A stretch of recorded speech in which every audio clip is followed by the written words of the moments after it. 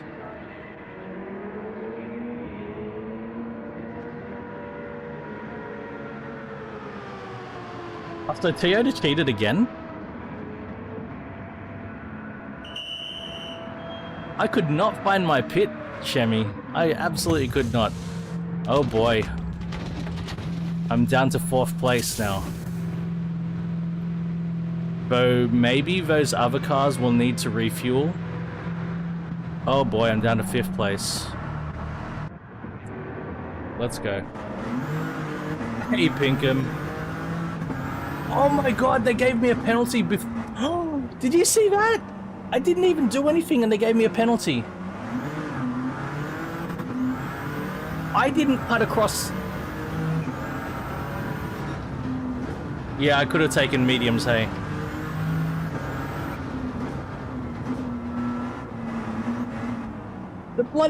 The AI cut across the pit line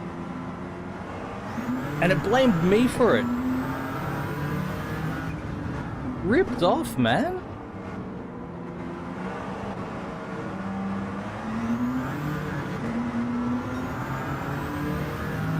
Yeah, happy Anzac weekend, man. 3-second penalty, man.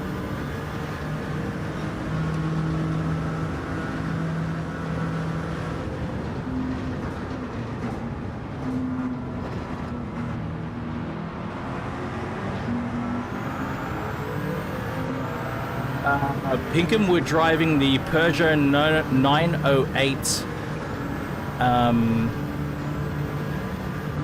HDI FAP car. Mate, that is a really nasty place to be forced to decelerate. I mean, I only need podium, and I've just taken the podium again. Oh, fuck. I'm back on the podium now.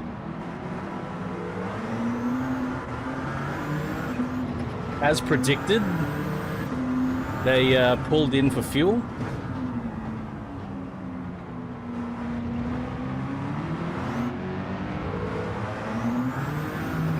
And maybe this is second and then there's first.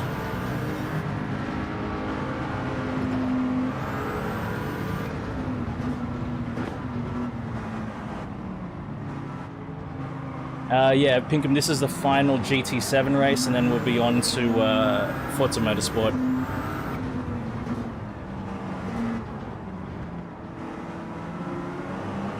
.787B is in first place.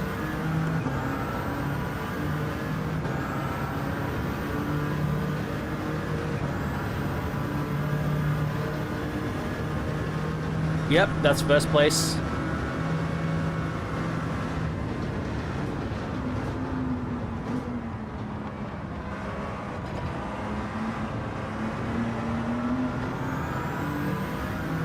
I think we're all elites from here.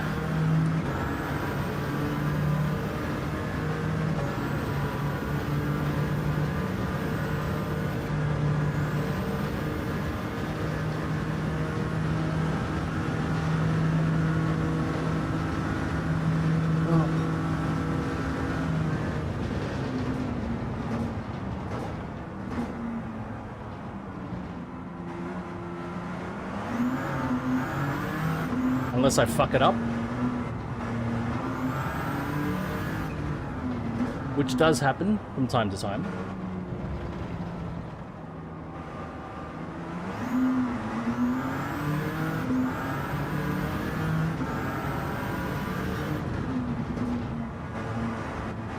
Yeah, I think so, Shemi.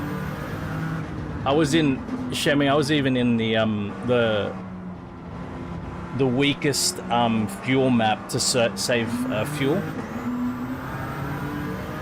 I'm even now on the 5th fuel map, so I think this is going to be okay.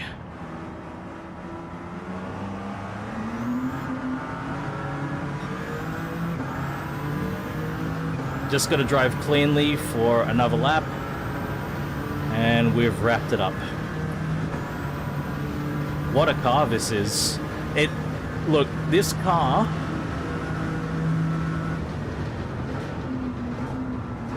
it doesn't set my world on fire in terms of sparkle, but my word is it competent.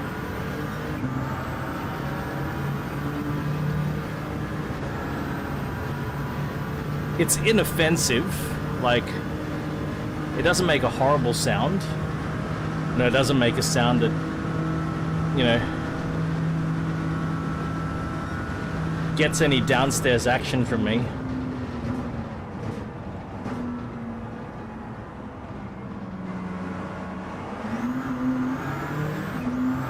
It's got grip, good turn in, and the engine is the engine is probably the strong point of a car.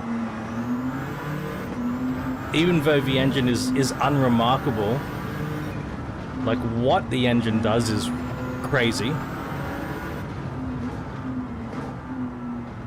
It's just torque for forever.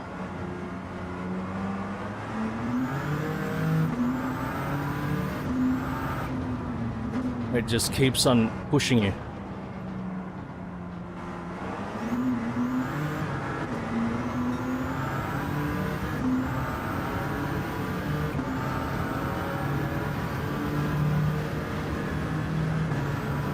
Like, yeah, and the aerodynamics, the balance between the car being slippery and having downforce is remarkable as well.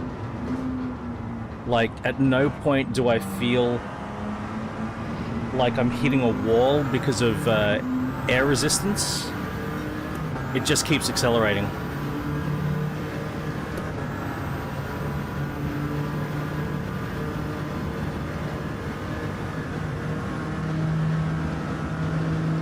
My top speed is actually limited by my gearing. If I was on a longer track, I would have to fix up that gearing. 360 kilometers an hour, right? And it feels like it wants to keep on going, but the gearing is holding it back. Yeah. You been playing Super Mario Odyssey? Hey, hell yeah, Pinkham, that's nice, man. Yeah, cool car. Pinkham, I've been, the only game other than like GT7, Forza, and WRC I really play is Warframe, and yeah, I play about a bit. I play about a bit when I'm when I got some free time. Actually, I might take this opportunity to take another pee. I don't think this is gonna sound the best, but I'll pop the replay on for you guys. I'll be real quick. Oh, Microsoft. Yeah, with Pat Flight Sim. That's a good point, RJ. That's a good point. Of course. But I don't play that on my own. You know what I mean? I only play that with Pat. I'd like to.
I'm so broke again because I spent like, oh, I spent about 7 million on a Ferrari 250 GT. Awesome car, but man, was it expensive. I couldn't resist it though. It was too beautiful. I'll show you guys. I'll show you guys.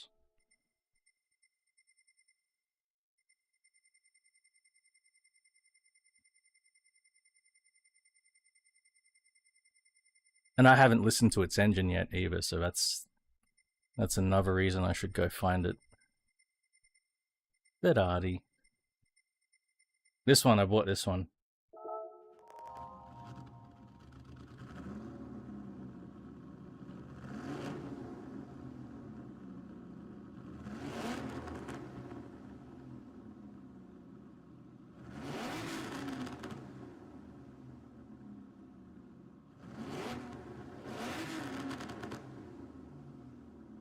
You know, eating chicken. I just had a thought. I think the reason why the V6 gets to me in terms of sound is my brain tries to fill in the gaps to what a V12 should sound like, and it bugs me. Like there's extra bit, like there's bits missing in the syncopation, in the cadence of it. I don't know. Like, yeah. Anyway, we're gonna get the cash over invite. Small cash. Oh, we got big cash. That's what, 50 grand? No, 30. That looks like 50 to me. Come on. Come on. No, that's still small money. Yeah, right? That's still small money, Reem.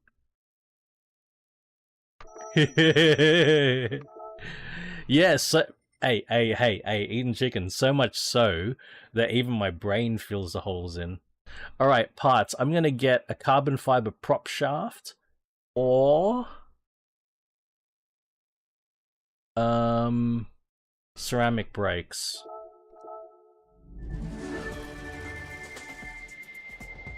The ceramic brakes are there. And the carbon fiber prop shaft. I got the carbon fiber prop shaft. I fucking called it. I didn't even look at the parts. I knew it. And for Gretty, fuck. I got 8 grand worth from a 6-star roulette ticket. Come on, man. Alright, am I gonna catch VGT? Am I gonna catch VGT? Let's go. I see VGTs. Not bad. Not the best, but not bad. What is it? It's actually the RS1. I don't think I've got the RS1. I don't love it, but yeah, could be worse. Could be worse.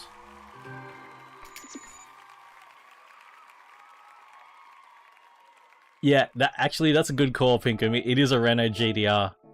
That's exactly what it is. You called it right, Pinkham.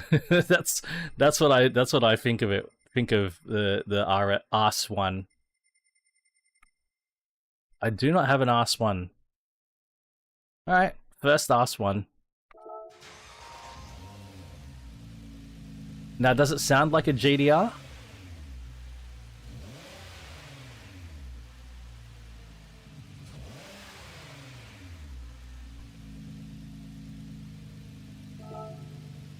Doesn't sound horrible. Alright. We are done. Let's move on.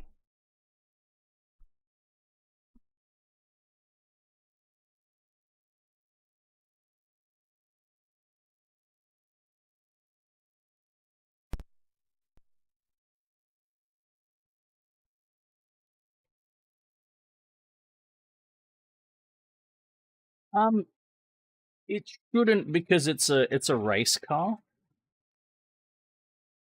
So it shouldn't have like road car exhaust. Like it's not street legal. It's basically,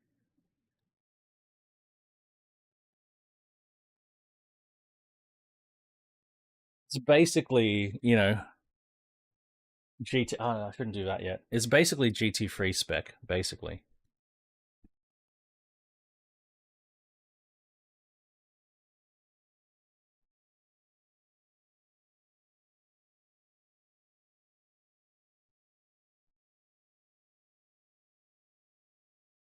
I just, you know, as another example of spectacular money wastage with Renault and Nissan, you know, it basically is compliant with GT3 regulation. Never raced in GT3. Why? Because they wanted to promote the GTR more than a fictional fucking, not fictional, a non-production car. It existed, and people could actually buy them, but they weren't road legal. They weren't 100% compliant with any race regulations. So, like, it was like it's just a toy if you're that much of a fucking Renault fan, a Renault Sport fan. It's basically what all it really was.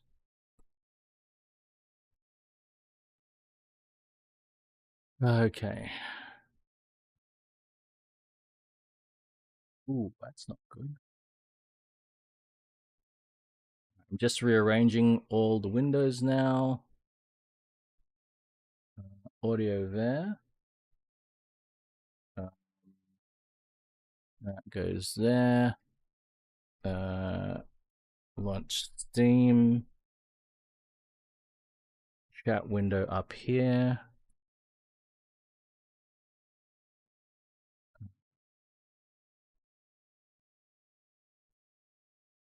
Fanatic control panel there. Up we go.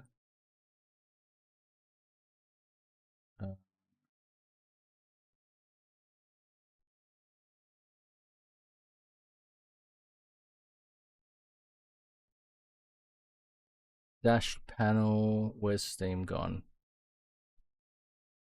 Dash panel there.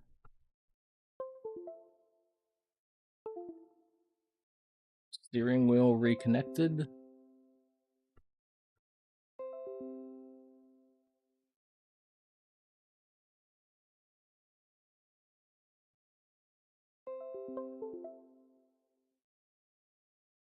Change the game to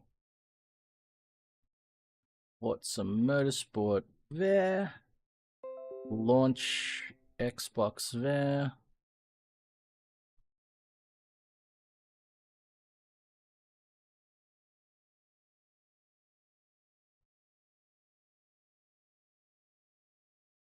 What's a motorsport launch now? What's the time? 7:30.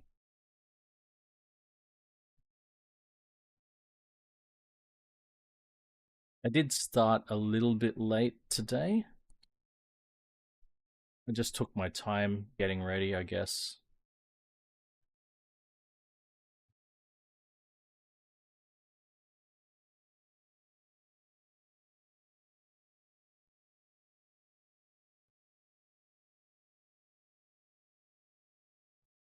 Boy, what's going on?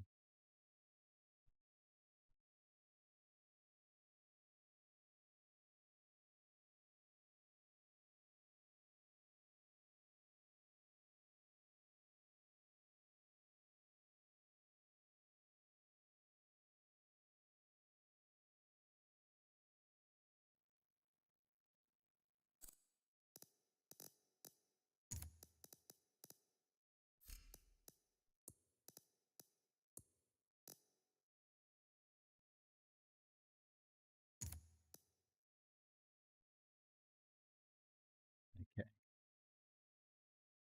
We're in business.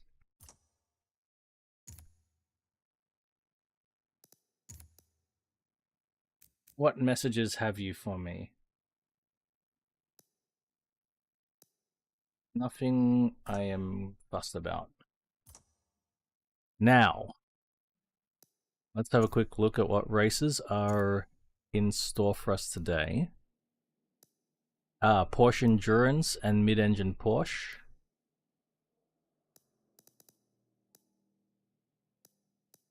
Oh dear, just got the R-Class race here. Yikes. Oof. Oh, yikes. Okay.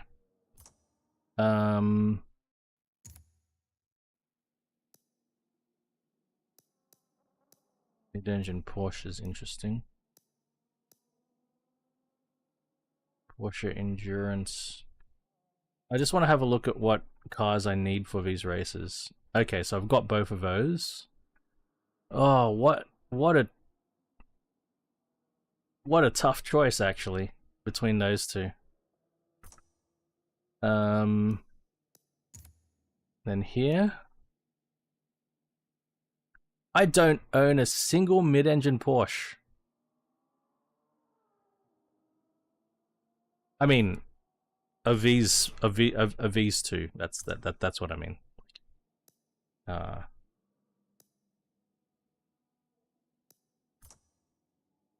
Okay, we're gonna start off with the mid-engine Porsche race.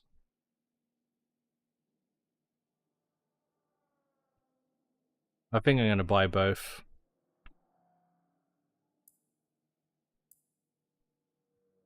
That's the 4-cylinder turbs.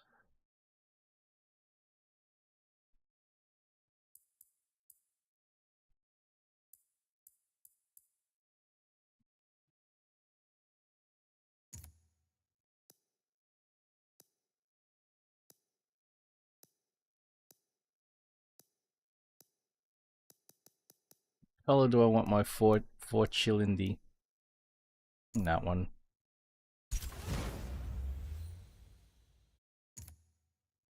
Hey, Brew. Hope your Anzac weekend's going well.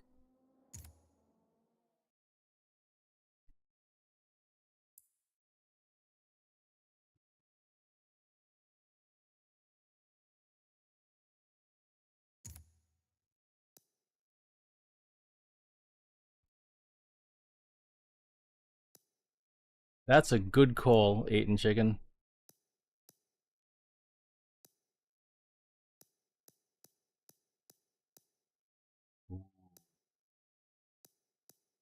That's nice.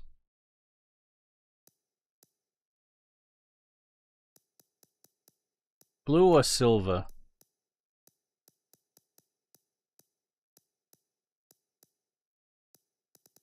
What do we reckon, guys? Blue or silver?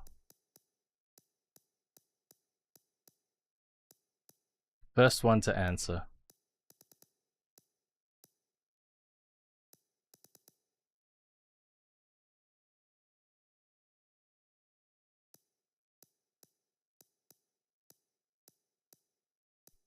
I wonder. I've got no idea what is how you qualify to march in the parade or do the dawn service or whatever. You know, like because my grandfather served in the Philippine military, but you know, he was a resistance fighter during the Japanese invasion. We're gonna do mid-engine Porsche first because this is straight to like R class. So this is what we're gonna do. I'm gonna do mid-engine Porsche because it's only A class, then we do endurance, and if we still have time, we'll go back and do R class, but we might not. I don't know. This might be it for today. I don't know. We'll see. Now,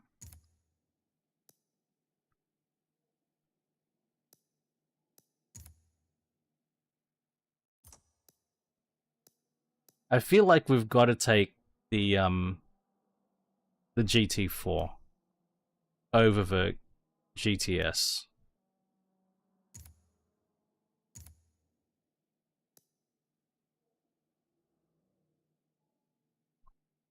Oh, My GT4 RS qualifies. I am an idiot.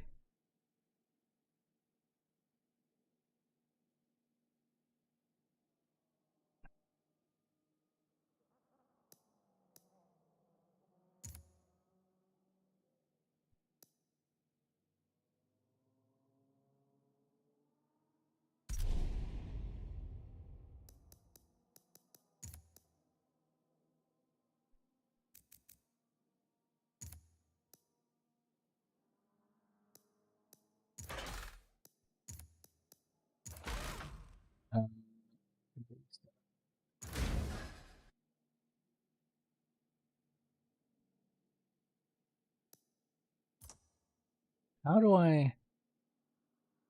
Can't I just reset it to standard in one... I swear I used to be able to just reset to standard. Or does this not... Would I have to, like...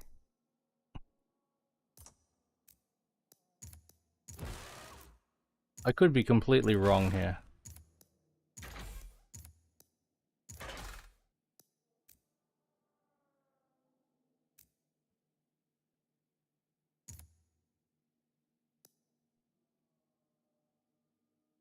I pressed F.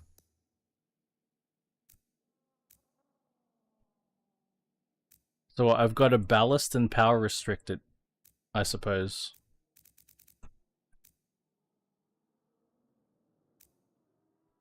Can I power restrict it? Oh, I just got to ballast it and that's it.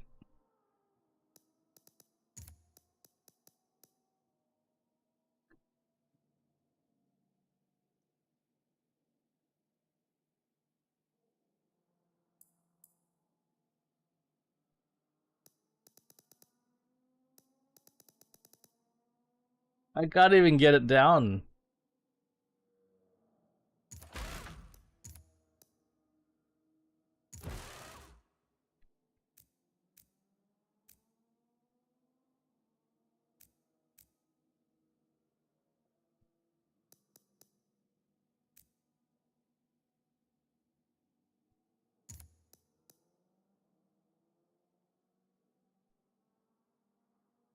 Is that how you've got to do it?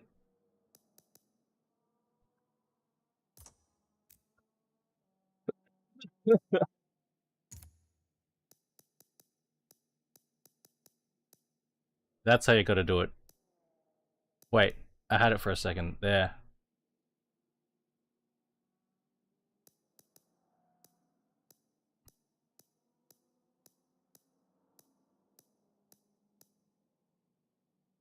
Perfect. Good lord. Look how bad the acceleration.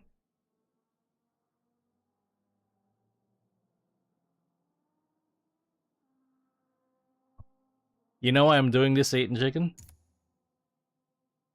I'm doing this purely to level up the GT4 RS. Because it's already level 26.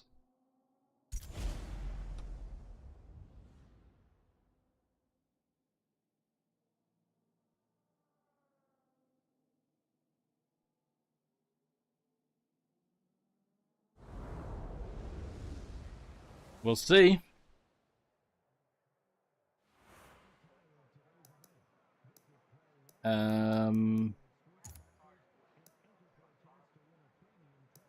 ABS can be on.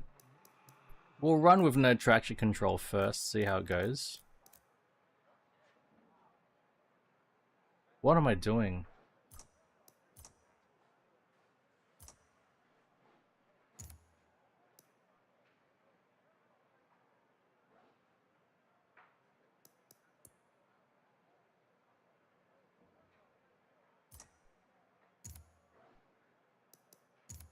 Oh, no.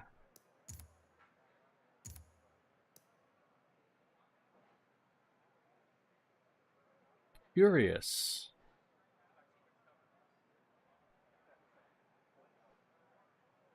That tire pressure is very strange. Look, it still runs 12-second quarter miles. It's 7 speed. I wonder if this is H pattern.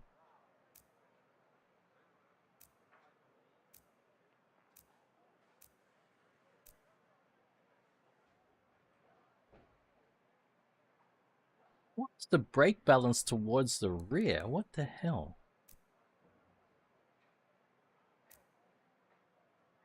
Okay.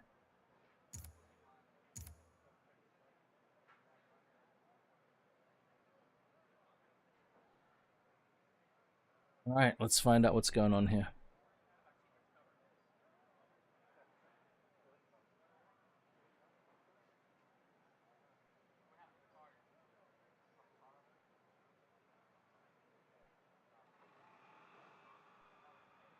Oh, steering's so heavy.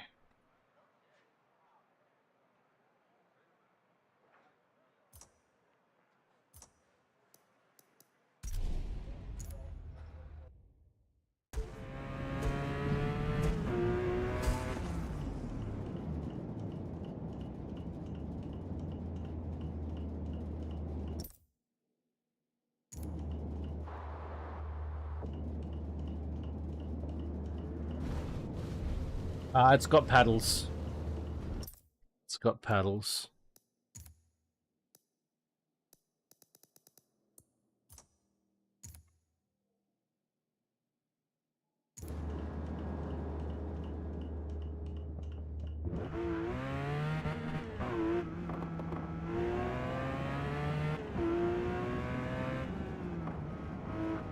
All right. GT4 RS with ballast. How does it compare against GTS and GT4 Boxsters? I mean, Caymans? Let's see.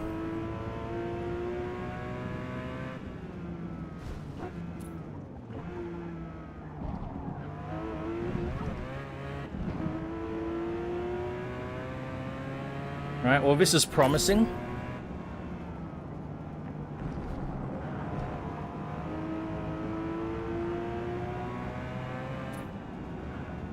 It still has the still has a 500 horsepower engine, or near enough to 500 horsepower. Whereas the others have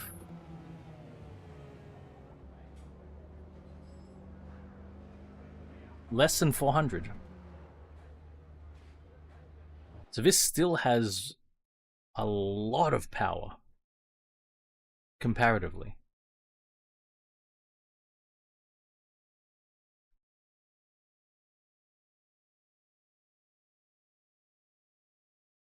Man, why is Forza so slow today?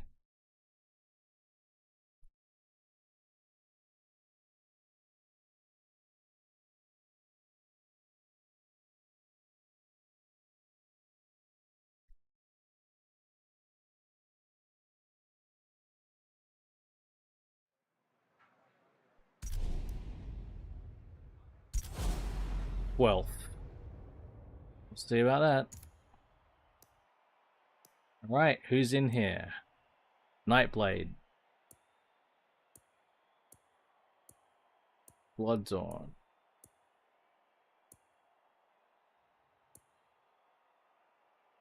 Oh, we're not micro-rooming this. Massup? Hey, there's other GT4 RS in here. Plow is here.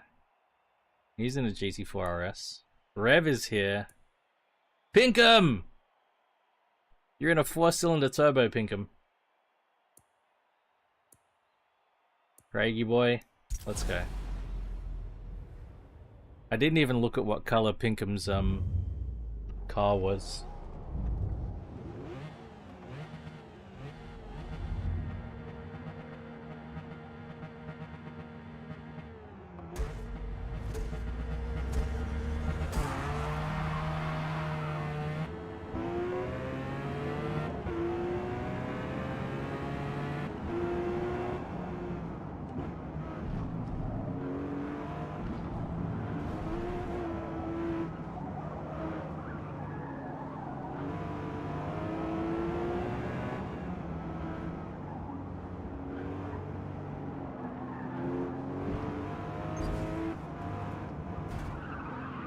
Oh, come on! What on earth was that?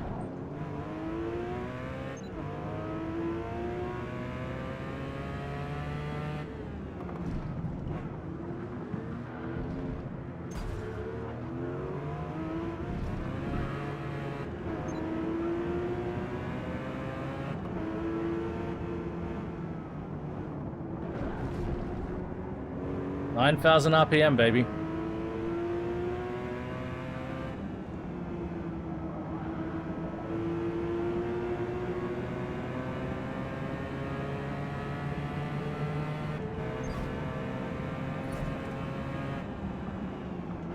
Not a car for people who are shy of a red line.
You know what I appreciate here, Eating Chicken? That the game knew that it was possible to get the GT4 RS into A-Class, but it was up to me to figure out how. I actually like that.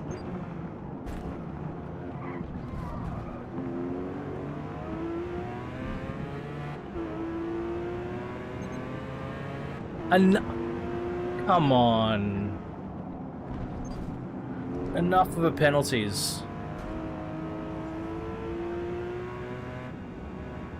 Both that the game knew that you could configure a GT4 RS. Even though it was out of class, it was like, hey, this is not currently in class, but it can qualify.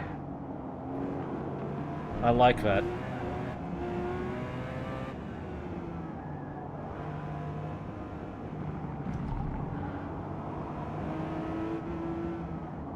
I mean, previous Forza Motorsports did it. I don't believe the current Forza Horizon figures that out for you.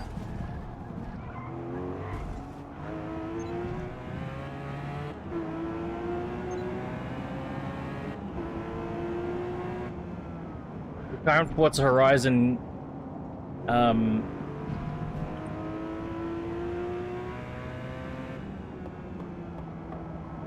it doesn't say, hey, this car could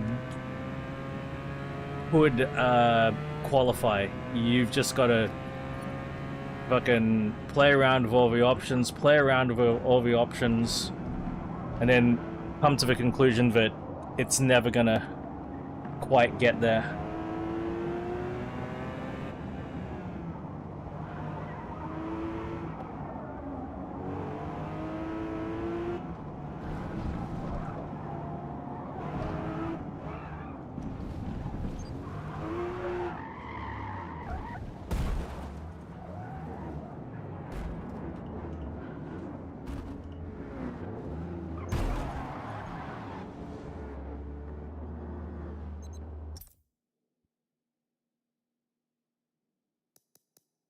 Yeah, Horizon should be able to do it because old motorsports were able to do it. I don't know why that is that's missing from Horizon now. I really don't understand why.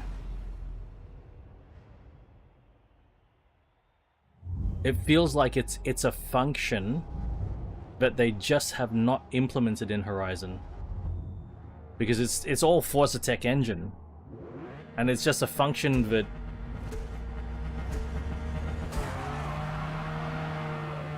goes through the database.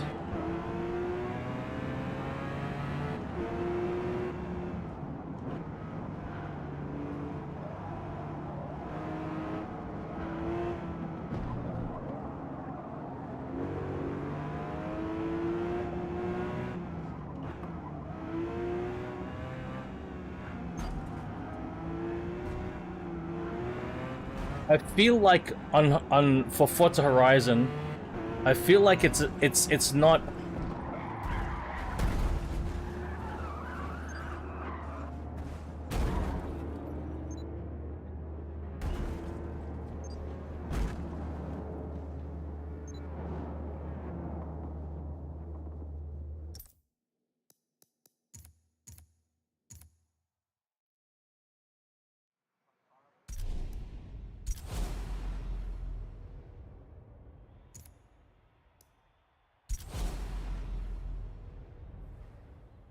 Well, current Forza Horizon, I feel like it's not that the game can't do it. I think they deliberately chose to exclude it. Perhaps to,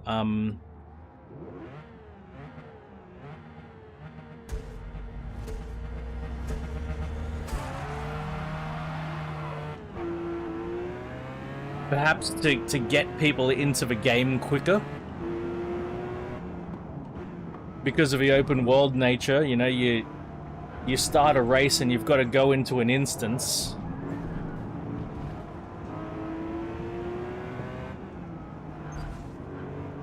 And there's that timer. I think it's entirely related to that.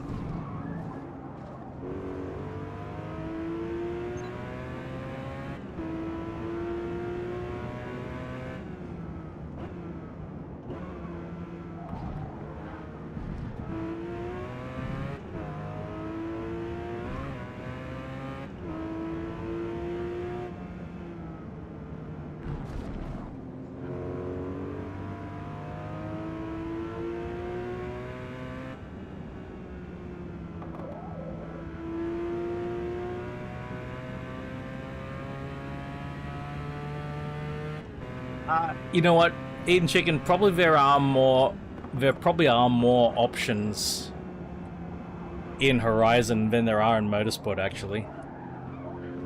Though that may not always be the case with engine swaps. Like, Motorsport's got a shit ton of engine swaps very often.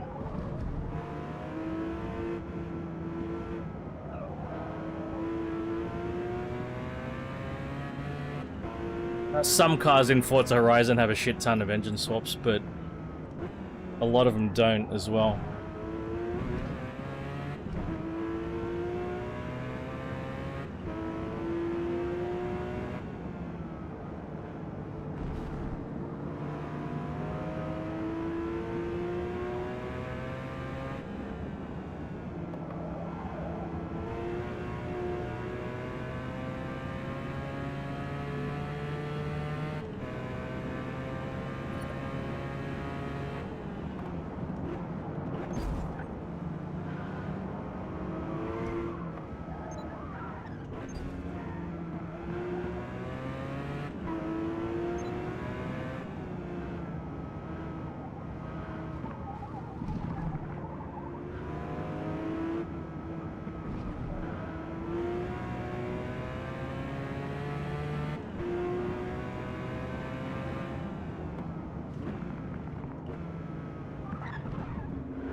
Hey, Corrigam!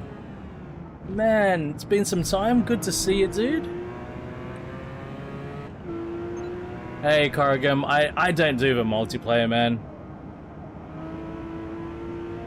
I'm not really here for racing. I'm here for driving cars to jump in different cars, if that makes sense.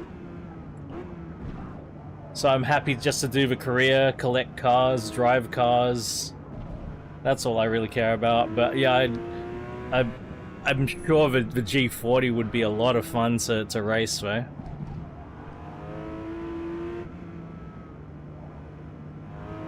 It's been some time, man.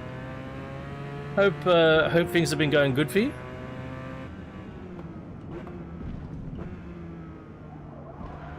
Thank you very much for dropping in, man. It's always wonderful to have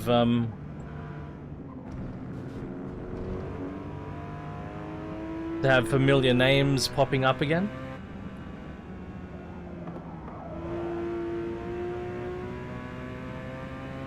And I only really get to play Motorsport once a week as well. I always find I'm struggling to catch up to all the races. I'm always broke in this game.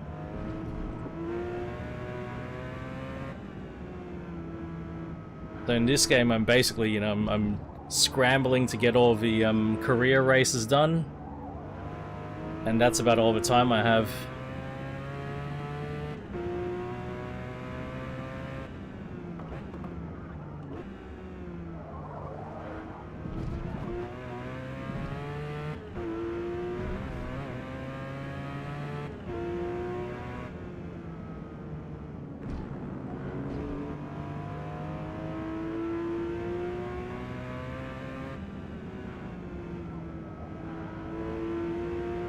Now, what I can't remember...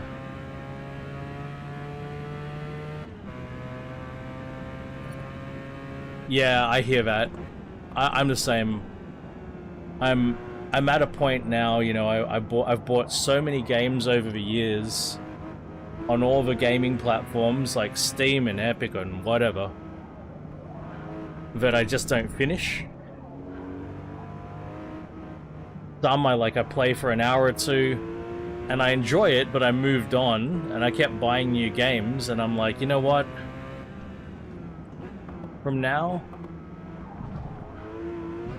if I'm only going to buy a game if I'm going to play it until I finish it. Or if it's not that kind of game, you know, then I play it until I'm done with it.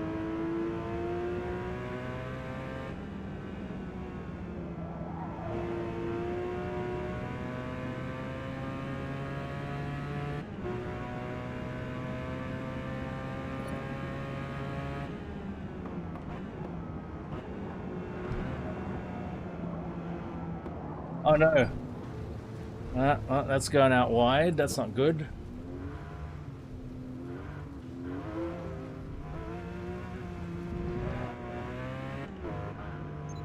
I was just catching up to first place too.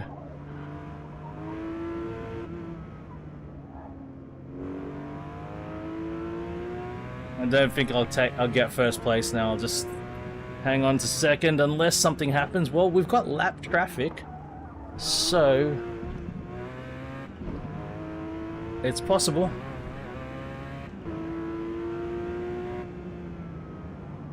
I think that's first place right there. Yeah, oh mate, all the retro games that I have as well, man, God. Yeah, I hear that.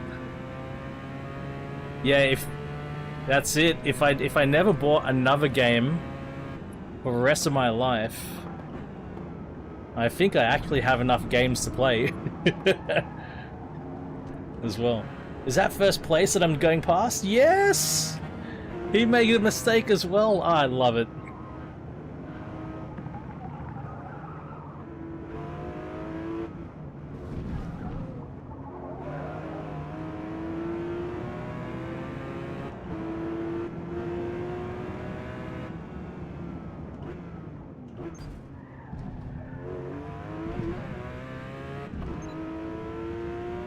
Mistakes, mistakes, mistakes.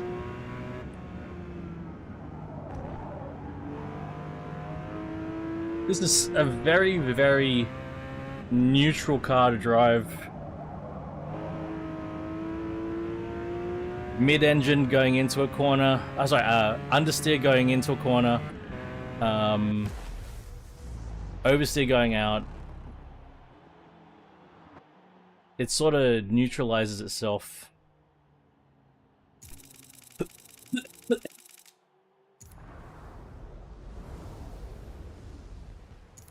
The weight's not that bad. It's 1592. Like 1600 kilograms. It's not that bad.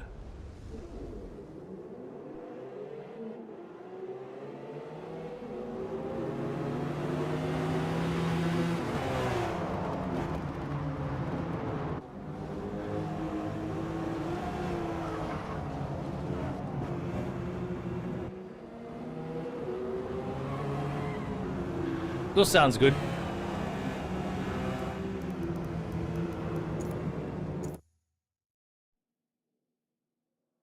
Still sounds good. All right, we're gonna motor. We're gonna just keep on rocking.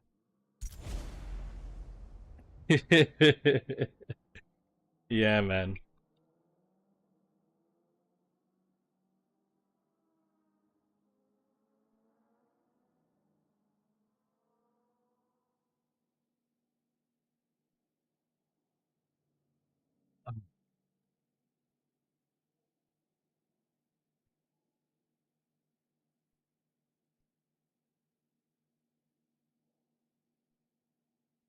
I got a crap load of PS2 games, in particular.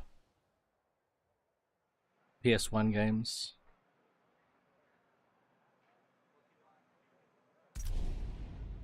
No kidding, Korrigum. Hey Korrigum, did you add me on Xbox? Is your name different in the Xbox player friends list? Oh man, it's VIR in the dark. Are you kidding me? Oh no, I play on PC as well. But you have to sign into the Xbox app, right? Don't you?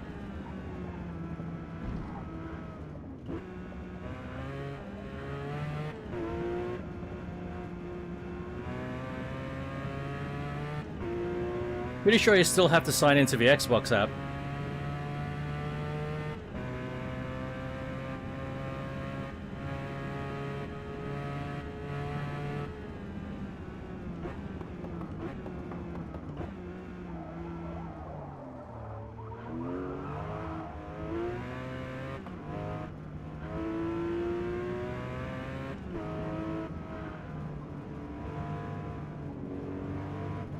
I gotcha.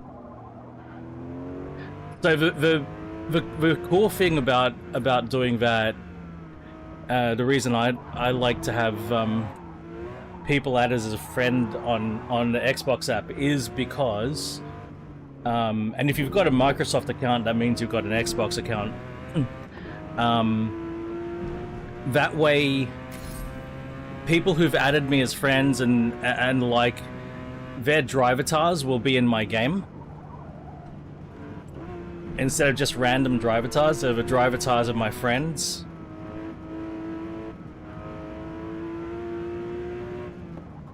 So I much prefer that over just randoms.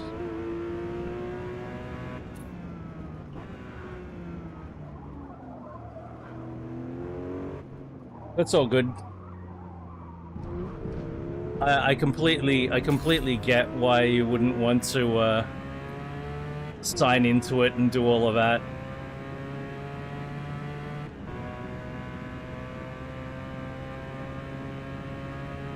Man, VIR in the dark, this is not going to be a good one for me.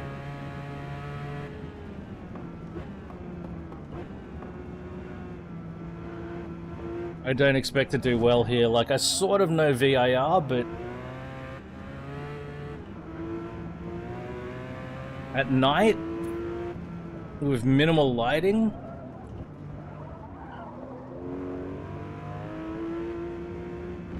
I don't know it that well.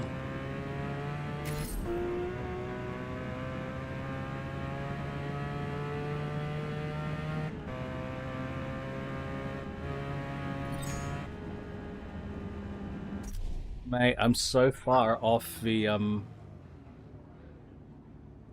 so far off.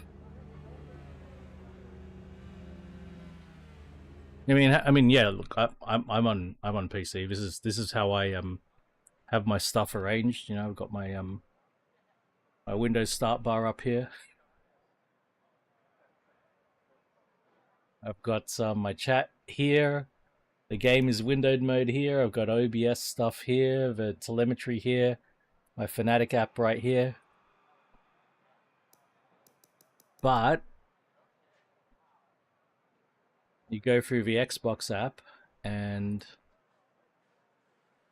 somewhere here you can have friends. I don't know. Yeah, friends are here.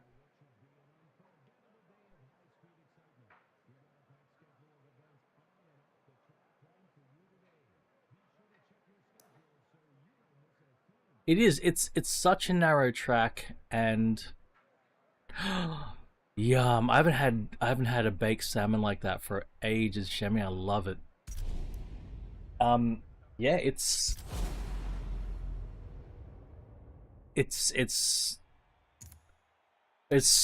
actually can be quite difficult to make passes on this track, and there are a lot of off-camber corners.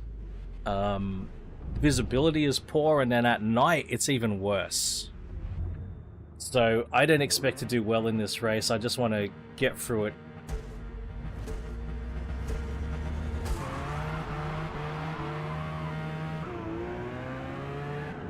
So this race,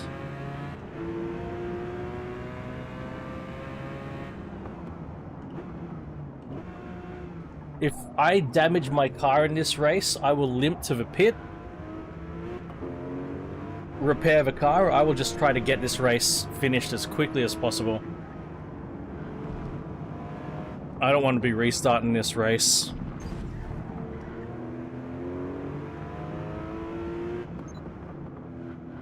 I want this over and done. Nah, you don't. You just need to finish it. You do not need to first a podium.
Which is the way I like it, you know? Like, you can't, in real life, in real racing, you're not gonna come first or get a podium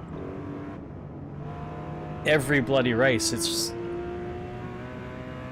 that is a silly mechanic for a racing game.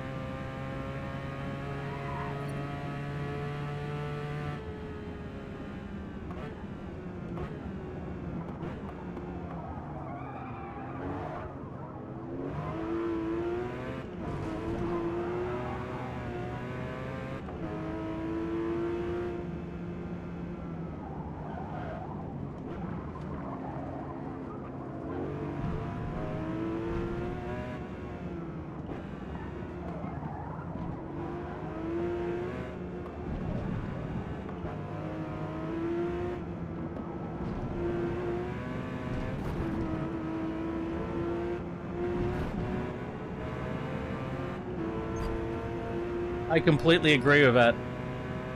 Yeah, no, this has got one of the best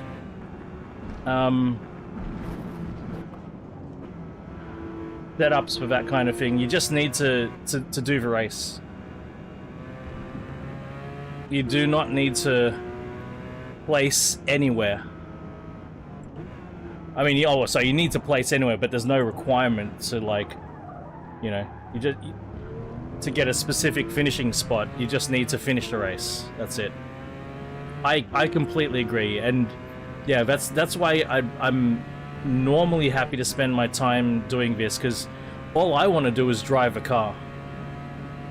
That's all I want to do.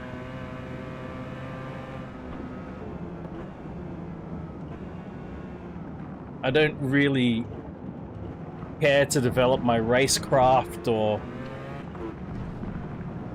get particularly good at specific circuits. I actually don't care. I love cars, and I love driving cars, and that's why I started doing this in the first place.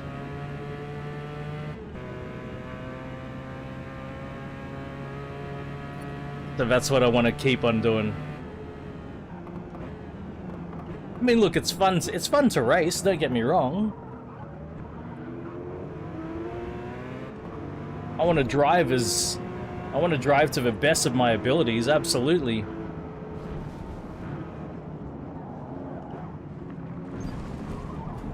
Oh, man.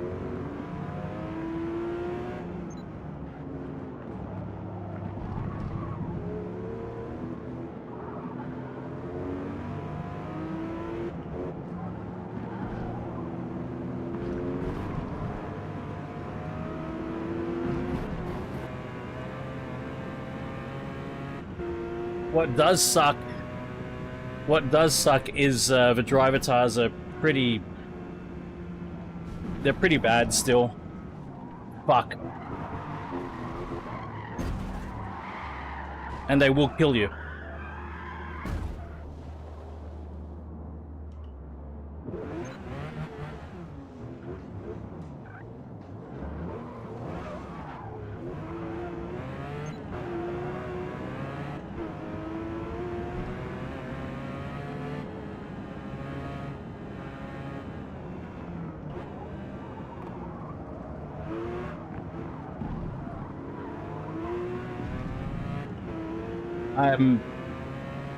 I'm just happy that they didn't damage my car.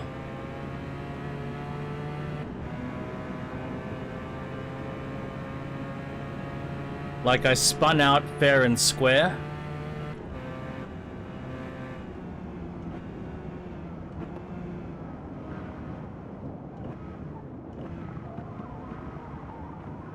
Their awareness when you're crashing is horrific. They don't give a fuck if you're crashing, they'll destroy you. They don't even see your car there. You're spinning, you're crashing. They do not go off the racing line.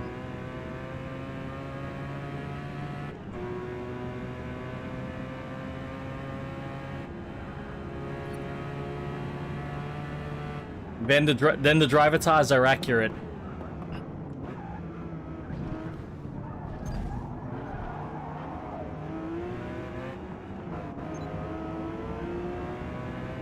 But yeah, the driver tires are infuriating.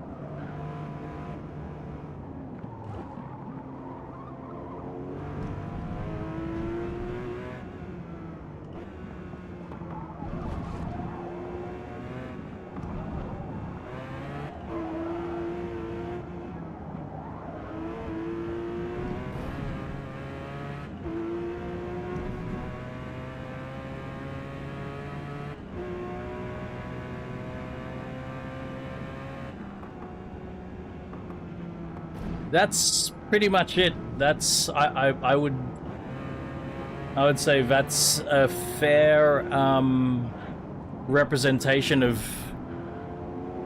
what these driver tires are like. See, I'm next to him and he doesn't give a fuck. He's just gonna come straight across. He's not gonna give me any fucking room. I was right next to him before the corner started. He goes from outside of a corner straight to the inside of a corner. Doesn't give a fuck, but I'm there. Doesn't give me any room.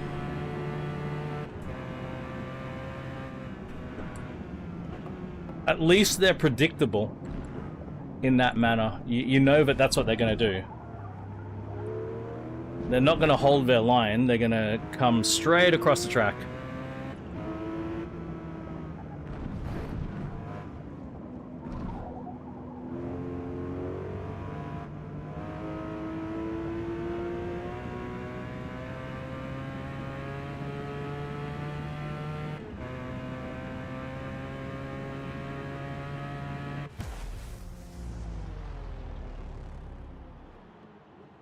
We used to host a an ACC league.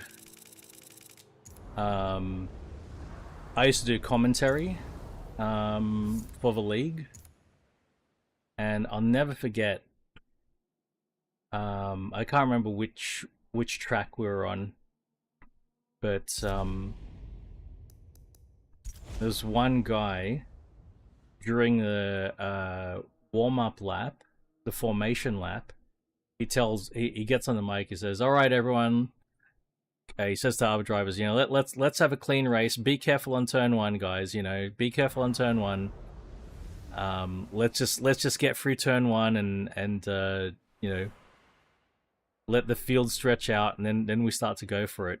Fucking on turn one, he touched about 8 or 9 other cars. He just pinballed off everyone. The guy who told everyone, fucking be careful. Yeah.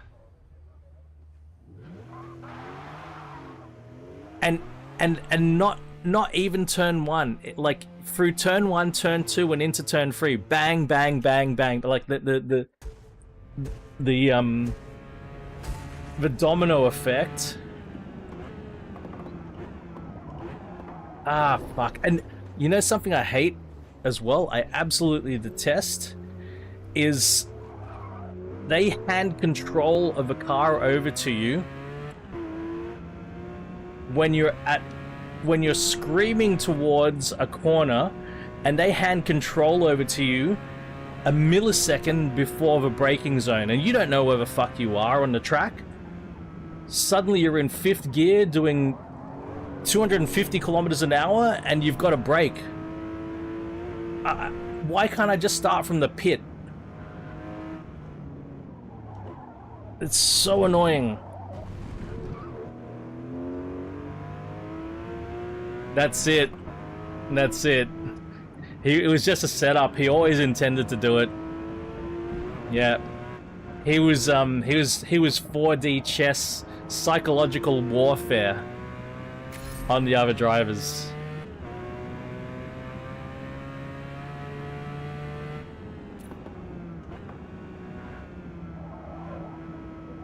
Now, this is a track I should know well, but I'm already not doing well.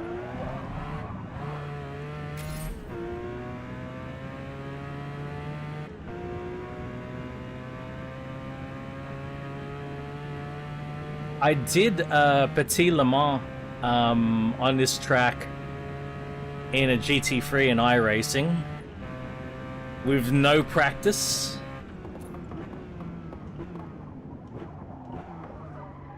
And I think I had to drive first. And it was in the dark, and oh my word.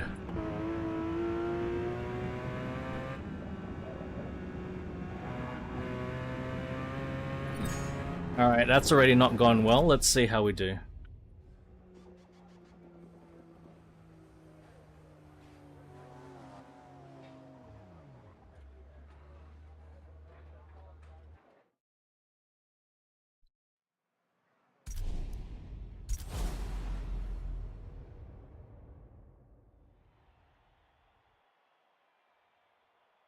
I do wonder what would have happened if I had the non-nerfed car. If I just took a GTS or a GT4, not the GT4 RS. I wonder how different it would have been. Because it's an interesting inversion where the GT4 RS, because of the ballast, I think does not handle as well as the other cars, but it's got power. That's the only thing it's got going for it, just power.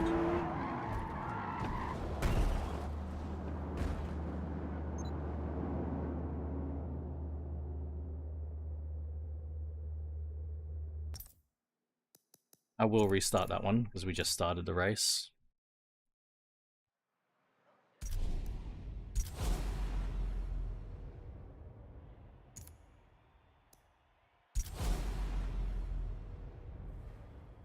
They just love to pit maneuver you. They love it.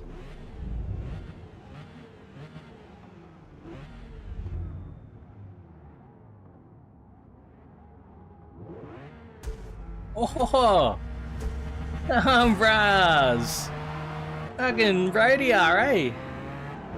Hey, good luck, Corrigan. How have you been?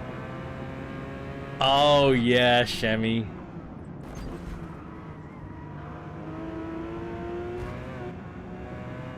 Radio, right? I did do GT4 this morning. Had a blast.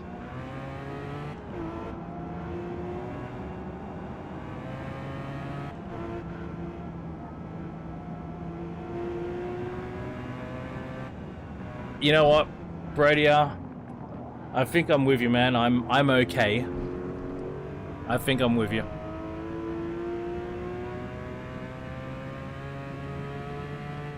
Not in the happiest time of my life, but you know, it's okay. It's okay. I've had much worse times in my life.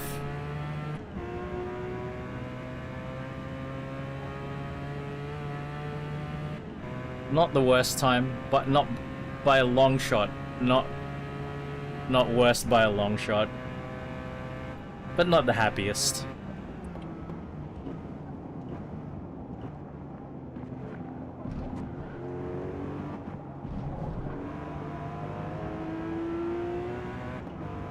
Doing what I can to get by and to make things better. Doing what I can. Fair enough, Romeo. Fair enough, man. Forza with you, man. Forza with you, buddy. Lovely to see you, though.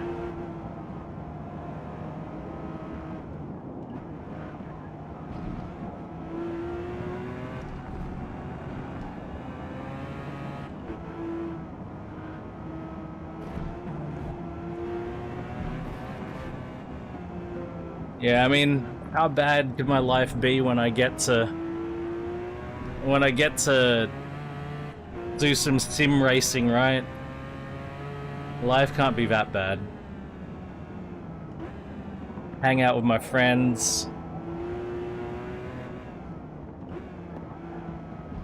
That's pretty alright. Oh, god damn it.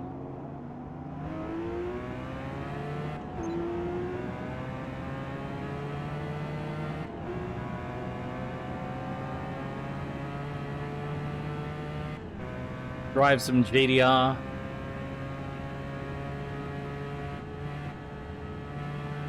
Yeah. I hear you, Bromeo. We do what we can with what we can. Play the hand that gets dealt to us as best as we can.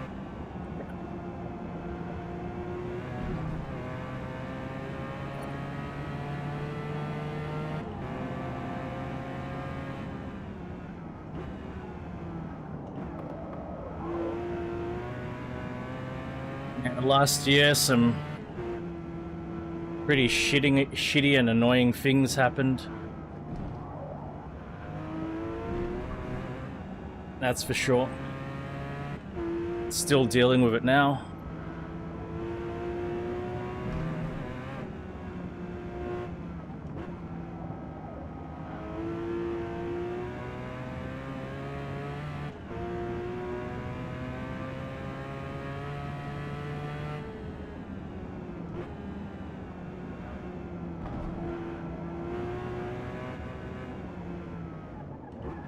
Oh boy.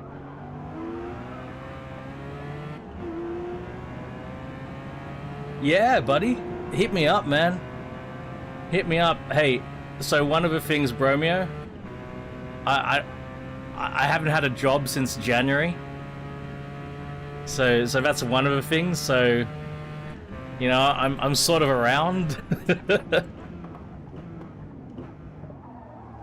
Yep.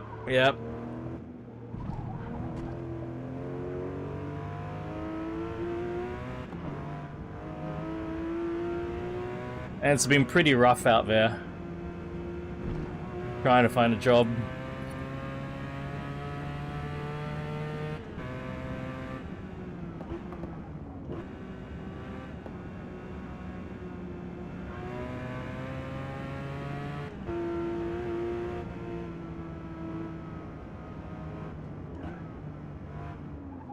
But it is like that sometimes. Not the first time I've experienced this.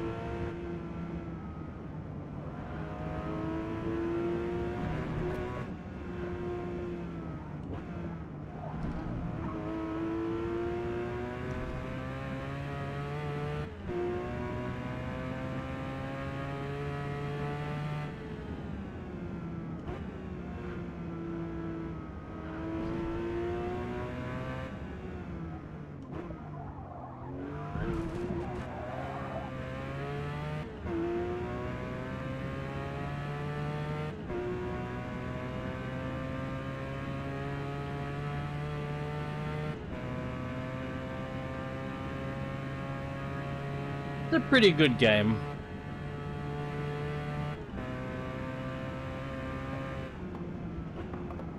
Car sounds good.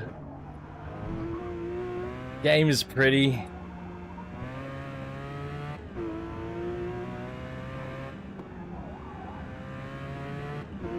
That's a pretty good approximation of really being in this car, really driving it.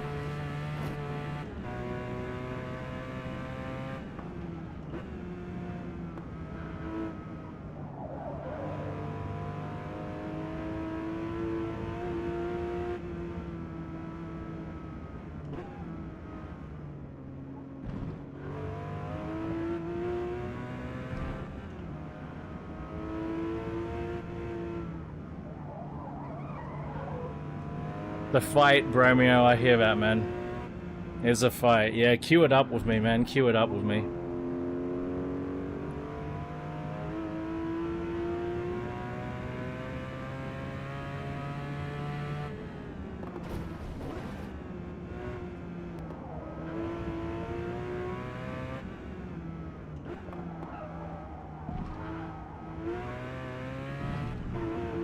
Yeah, drop that Discord message, man. We'll sort it out.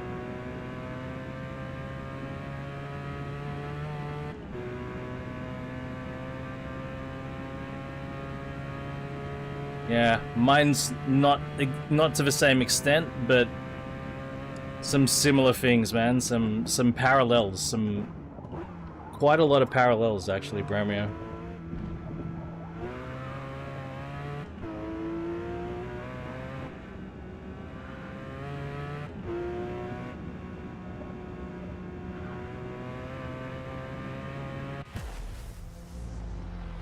And this car's doing great.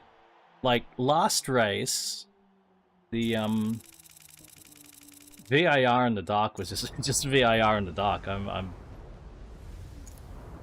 was gonna be a struggle. Definitely would have been. Oh, check it. Yes. I'm actually gonna skip practice because I don't want to spend 10 minutes fucking doing a practice lap. Thanks, guys. Shammy, Bromeo. But yeah, Nods as a final. This is going to be fun. Even if I fuck up, it's going to be fun. I'm going to skip the practice, though. What level the car is?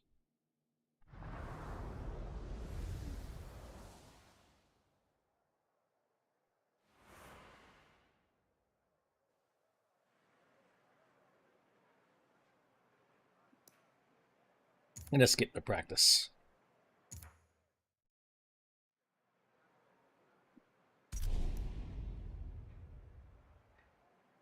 Great to the race. It's a Nordschleifer.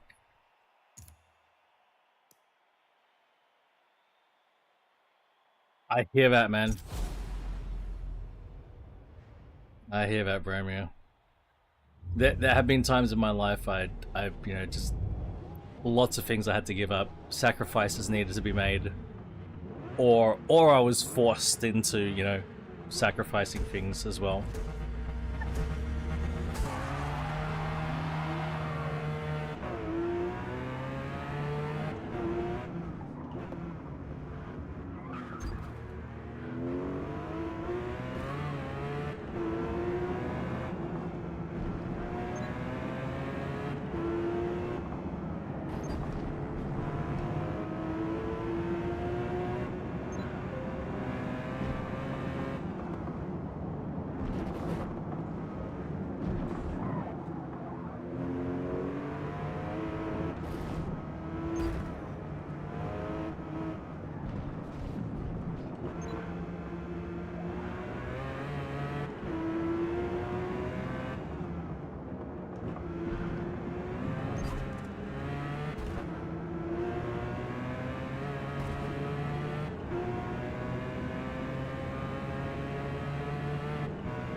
God damn it. Fuck.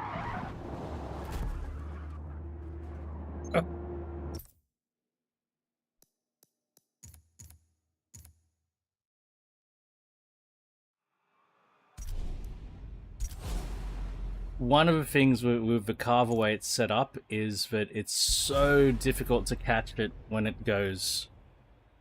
With the carver weight is at the moment. Okay, so that was mostly my fault because I got greedy. A little bit the driver tar. I should have been a bit more patient.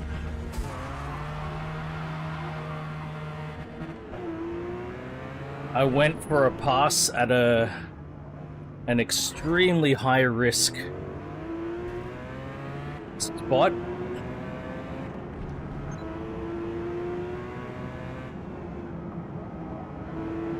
And I paid for it.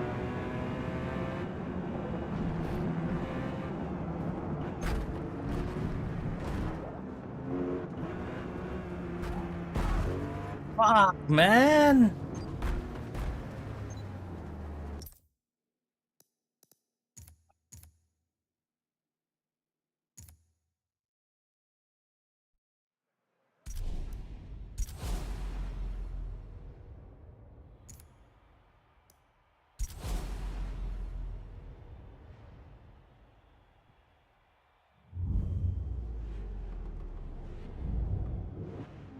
You gotta be lucky too. You gotta hope that a car in front of you doesn't plow straight into a wall and jut out onto the track.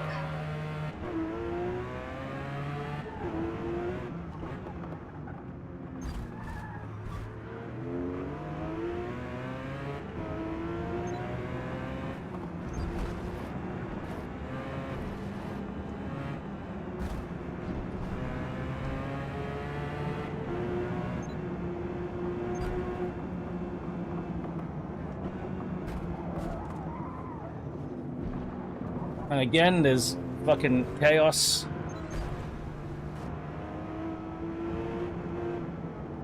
Escaped it this time.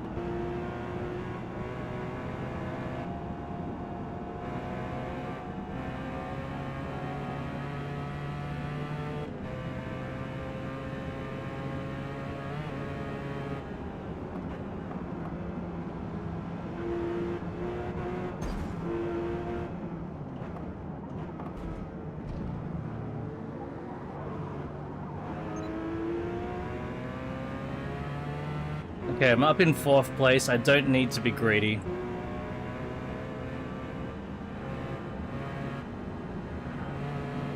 I don't need to be greedy, but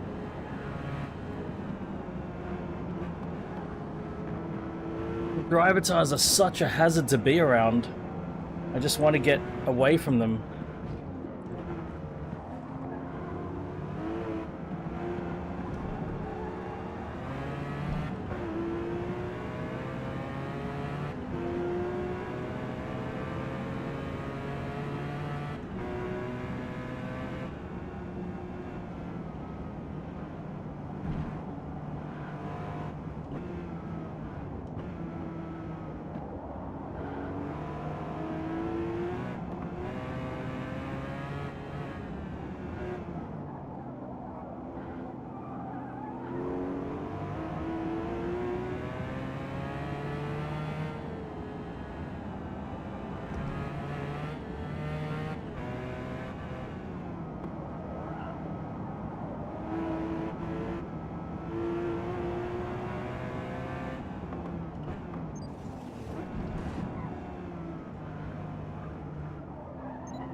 Oh boy.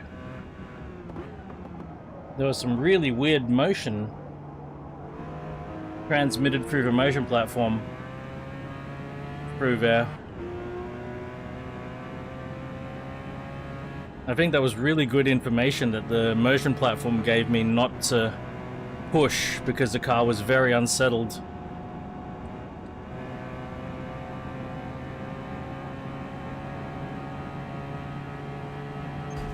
Yep, comes across on me. At that speed, when I'm clearly going for a pass, just because that's where the driving line is, it just comes straight across.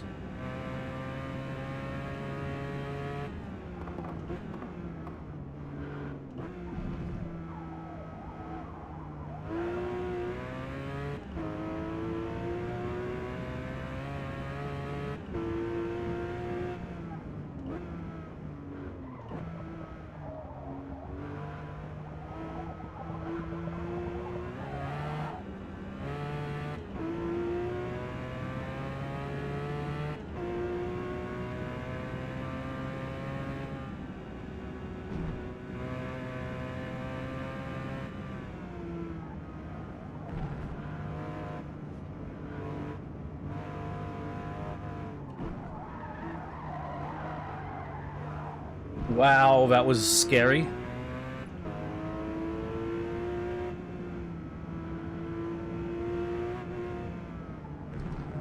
Very happy I held that slide. In fact, I'm gonna have to watch the replay of that one. So Bromeo, to make this Cayman GT4 RS fit in this class, I had to nerf it like nothing else. I had to add a shit ton of weight. And I had to add heavy wheels to bring it down into this class. So it's not...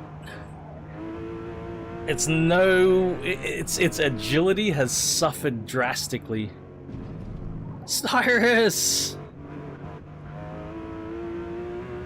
Oh, Cyrus! Oh, much love, man.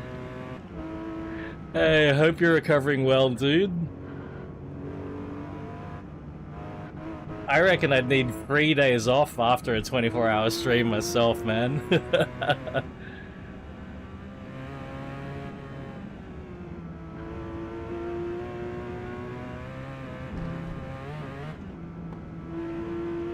You got Pal World on today, Cyrus?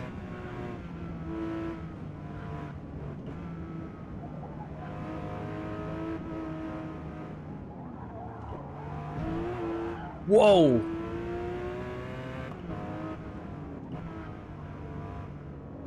Nah, I'm actually quite happy that you took a break, man. You need a rest after that. Pal World, yeah, buddy. I may be out. Me and the missus do need to visit relatives, but it's only like a flying visit. We need to go there to pick something up. We sort of would prefer not to go, but we're obliged to go pick up something that they've got for us, you know what I mean?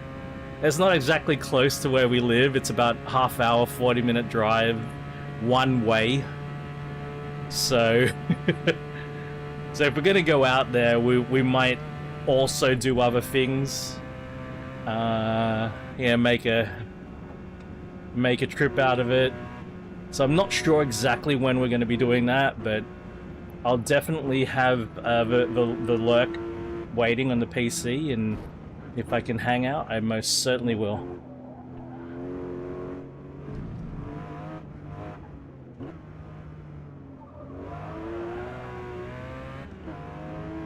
Ooh, 8 hours! 8 hours one way? Or 4 hour? Still, doesn't matter. 8 hours one way, 4 hour, doesn't matter. Either way, it's 8 hours of driving. Ooh! Mid-engine Porsche done. That was fun.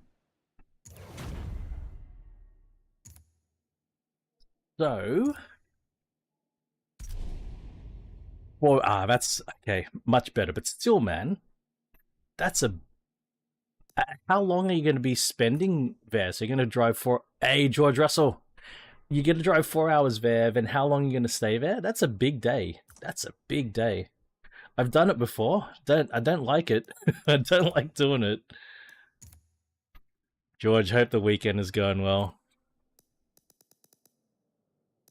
Okay, still a big day, man. Okay, I'm gonna reset my GT4 RS.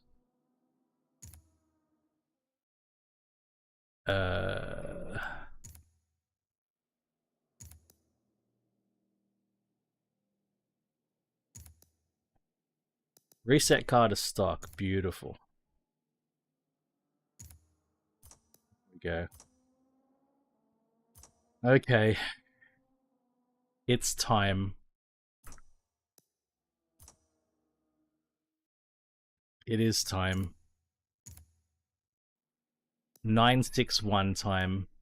Porsche Endurance. Hockenheim Ring. We have the choice between the 935-78 over 961. Hey, George, mate, you have been working hard to make that happen. So congrats, and hope it goes well for you, man. Regardless of the outcome, well done on getting to this point. I've been through so much in terms of job hunting and interviews and the like. I know how drastically things can go. Whoa, hang on. I didn't get to modify my car. Wait a minute.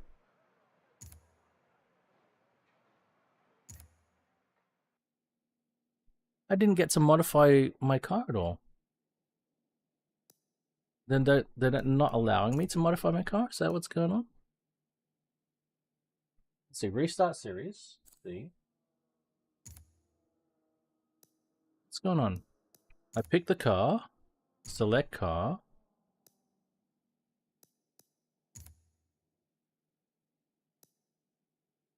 Yeah, it's not letting me modify the car at all. Why is that? What's going on?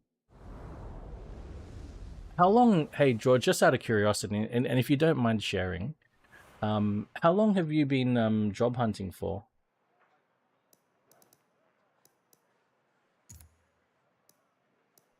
I think my worst time was about 5-6 months, something like that. Okay, so I don't think we've got ABS. Manual clutch. I'm preparing for a long hunt this time round. I'm definitely concerned it's gonna about free. Yeah, not terrible, not terrible. Still annoying. Still annoying. I'm prepared for a 5 to 6 month hunt this time. I don't know if it will be that, but I'm prepared for it.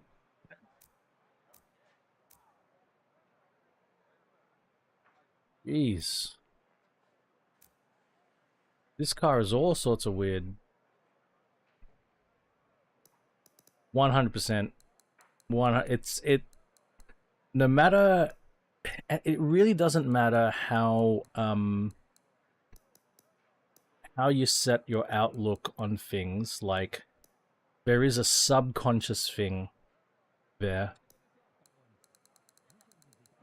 There's a subconscious thing, like you can. It goes back to the whole thing of you can choose how you behave and react to something, but you can't choose how something makes you feel. Like, that's the immediate emotion that you feel from, from getting the results of your actions, The emotions, you can't control that. That just comes out of nowhere, and that's how you feel. But of course, what you can control though is how you behave based on that. Yeah, hell yeah, Romeo.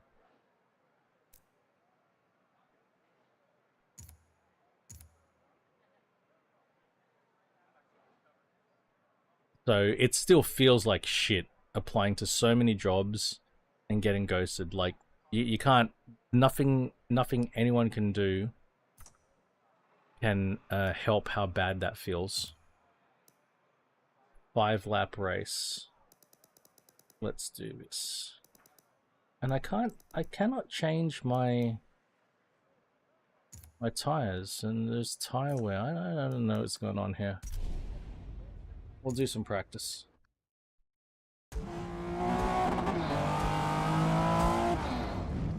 Wow, that's loud, hey. This car is loud.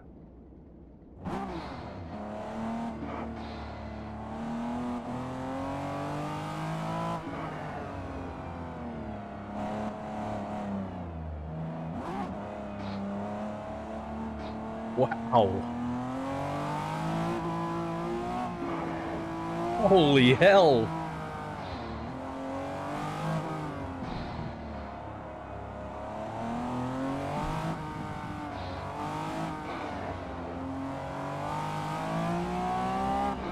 What a sound!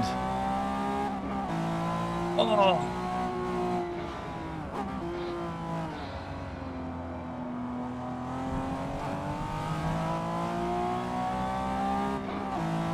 Oh, yeah!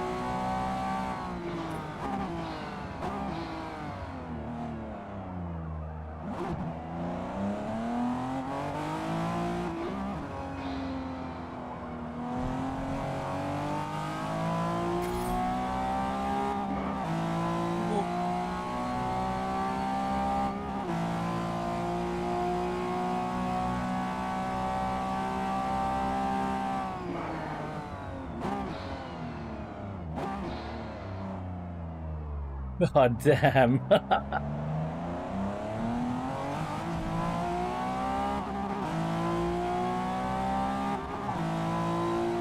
George, mate. The car. I totally don't care if I come last in this race. I'm driving this car. This is gonna be fucking crazy.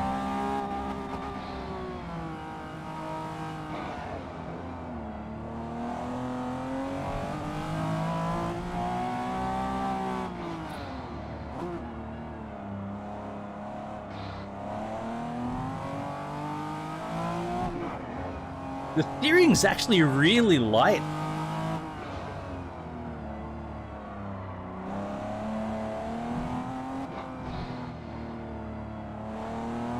I'm stunned at how light the steering is.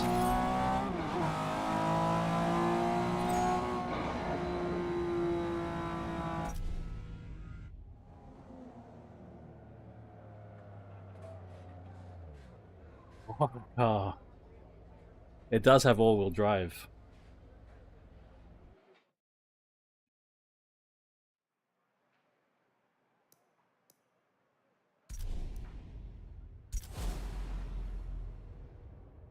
All right, we're gonna check who's in the race with me. Any names? Ooh, the 300ZX twin. Ooh. Okay. Cyrus Zeal driving an 88 300ZX. Oh man. Uh-oh. Gotta keep an eye out for Cyrus. The XR4 Ti, Merca XR4 Ti. Hodges, what's that? Oh, XR4 Ti. V-Rally, there's no Porsche. Hans. Crude, another Porsche. Shane Chaz. Stone Boy. Oh, 85 Buick. Cool.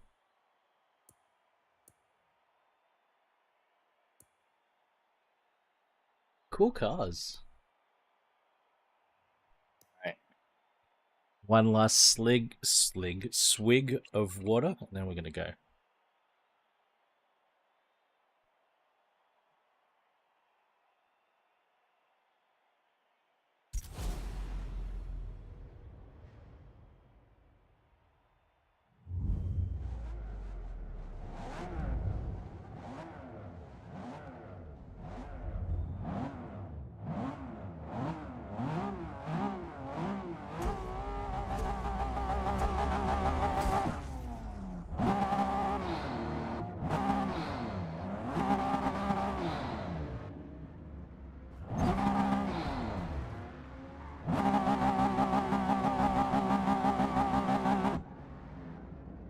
How are you supposed to take off? Other than the driver tar repeatedly fucking...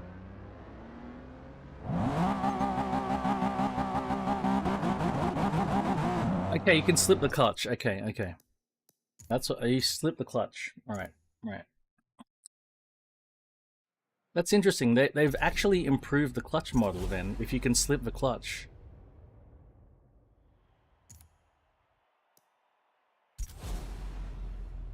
See that? Like, I was... The driver tar was just like constantly... Ugh. I wonder what percentage... Yeah, that's right. You gotta slip the clutch, eating chicken. Let's have a watch at what the clutch percentage is.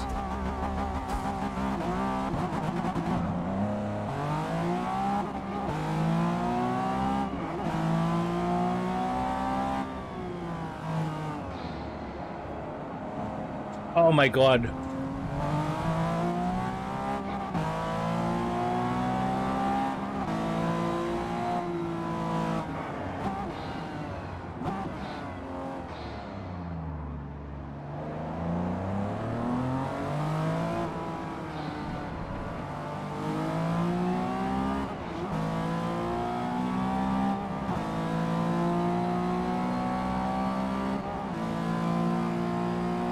Wow.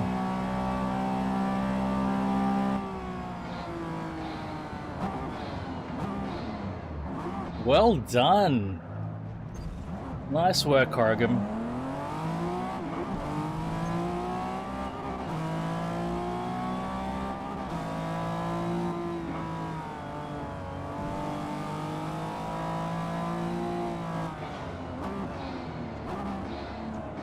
Yeah, eating chicken. This car and the IMSA Quattro, the Audi Quattro, the IMSA one.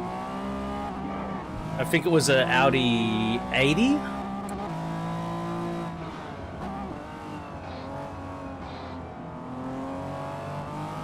Having mid-late 80s cars with that much power in the all-wheel drive. Crazy. This one in particular having the rear engine.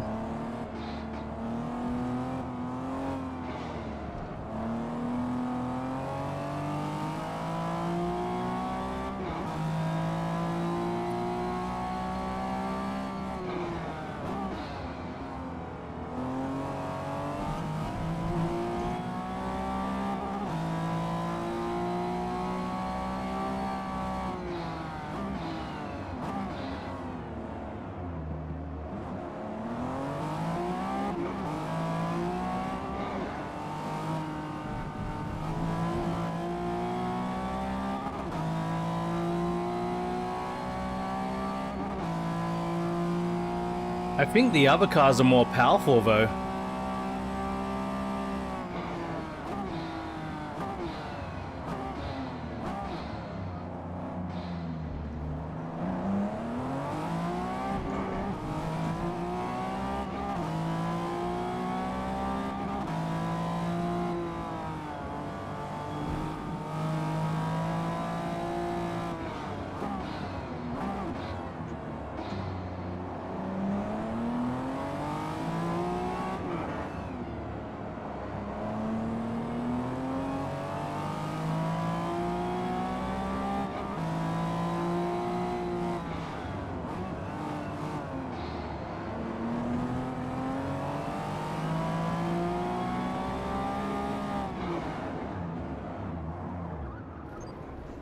Oh.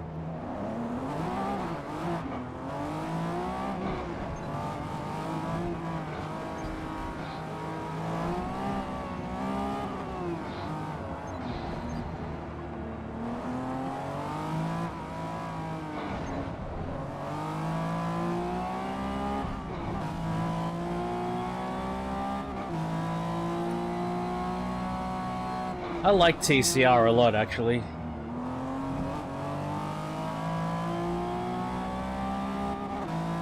I have great fun driving TCR cars.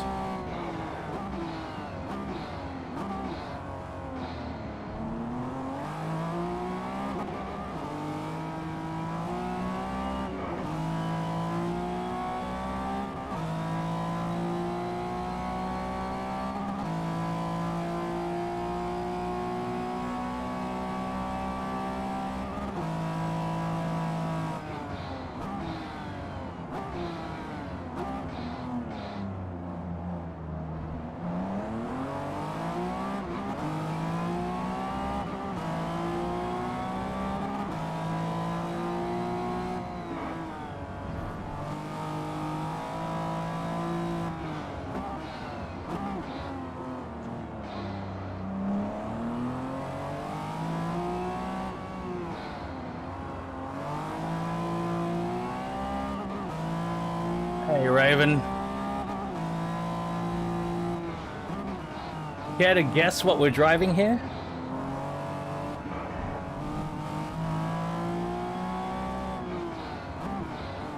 It's a special one.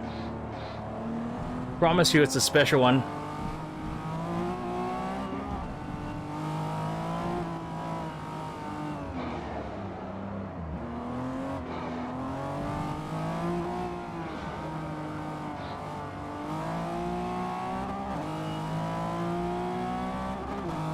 There's a little, you can see a little bit of detail.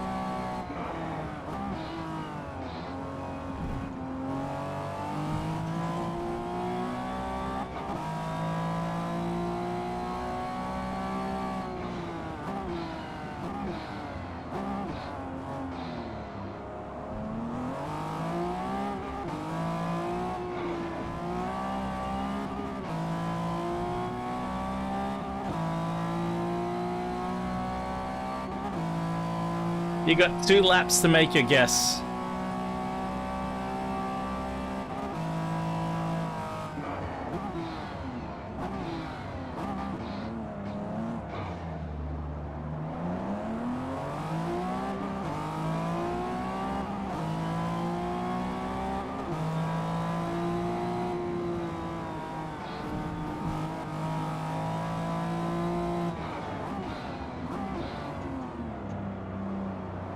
The other cars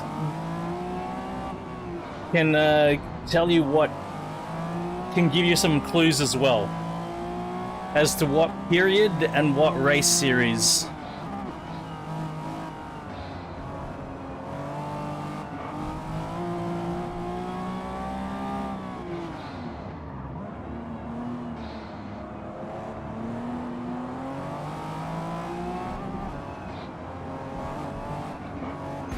Oh, why did you brake on the apex? And again, what are you doing?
You're gonna see very soon anyway.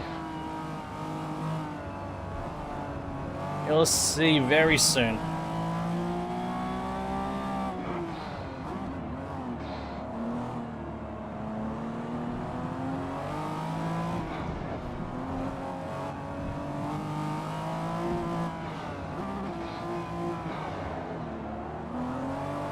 Yeah, I can't wait for Fujimi Kaido to come back, man. I think I'm going to be spending a lot of time on Fujimi.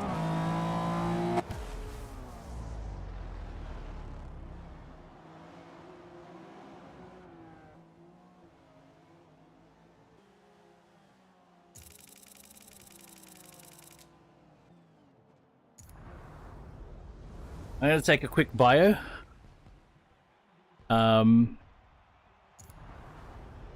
I'll pop the replay on. And then we'll be back. Watkins Glen next, alright.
Yeah, old IMSA, that's it.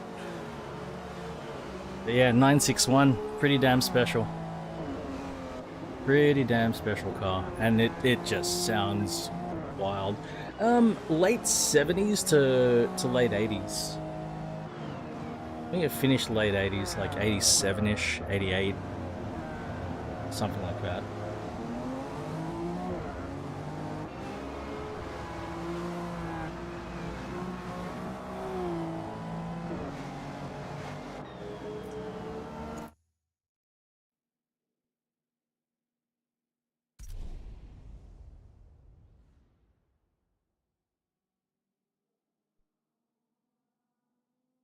Oh, right on. I don't believe the XR4 Ti ever raced in Australia, in an Australian touring car. If it did, it would have been in very, very limited capacity.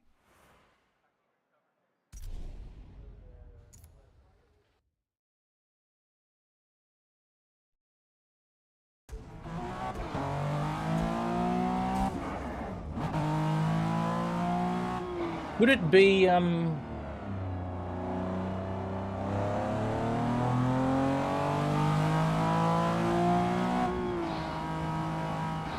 Rue, could it be a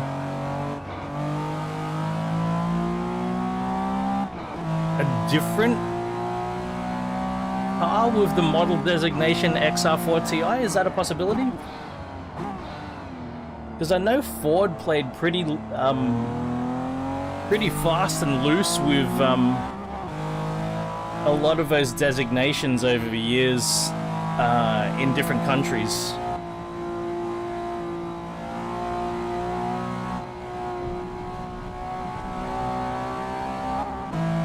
Yes, Reem.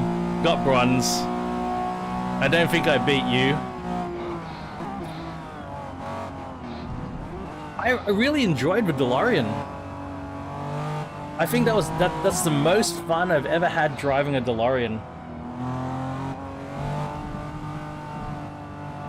Yeah, hell yeah. That's fair, Reem.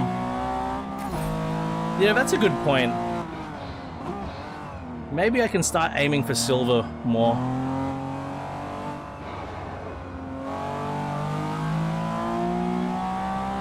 I'm the same, I did one lap. I think you still beat me. I think it was pretty close, but I think you were still a little bit ahead of me.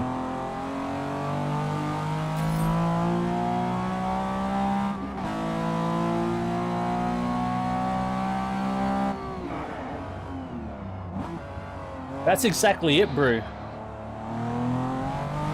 Mercure. Yeah, Mercure. It's the same. It is an Escort, that's right. It's the same car.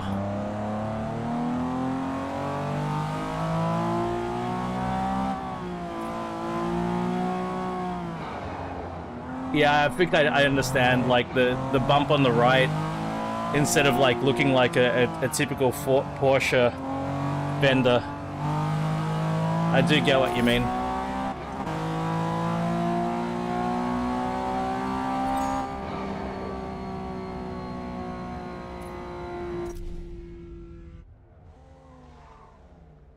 Yeah, Mercure and the Escort were the same car.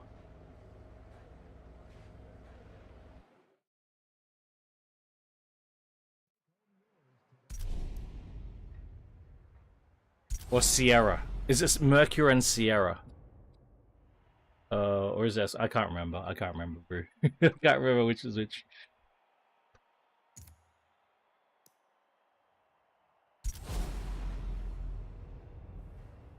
Yeah, that's how it was sold in North America.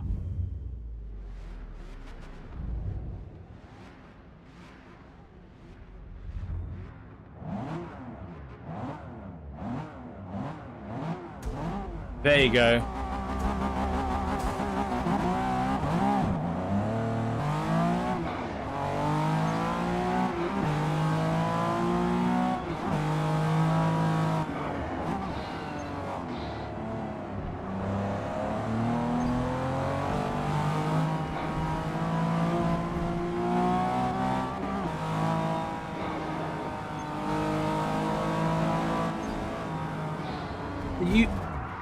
You son of a bitch.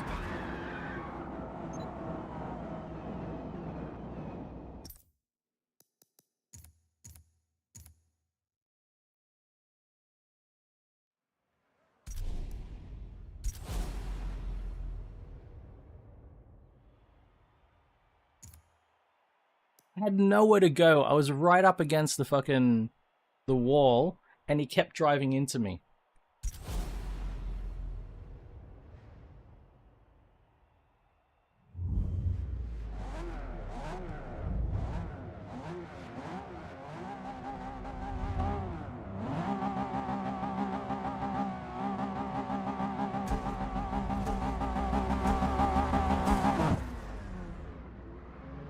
Wait, I got a fucking ripper start that last race, but this one I just fucking stalled it.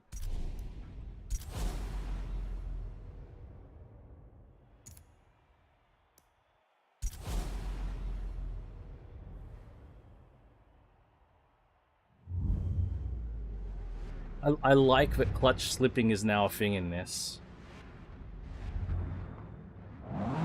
I'm gonna need to investigate this a lot more.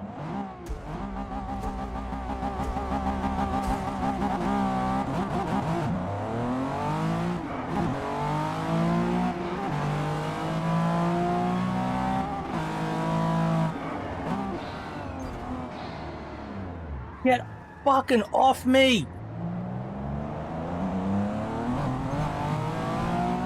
Why is that a 1 second penalty? I got pushed off the fucking track.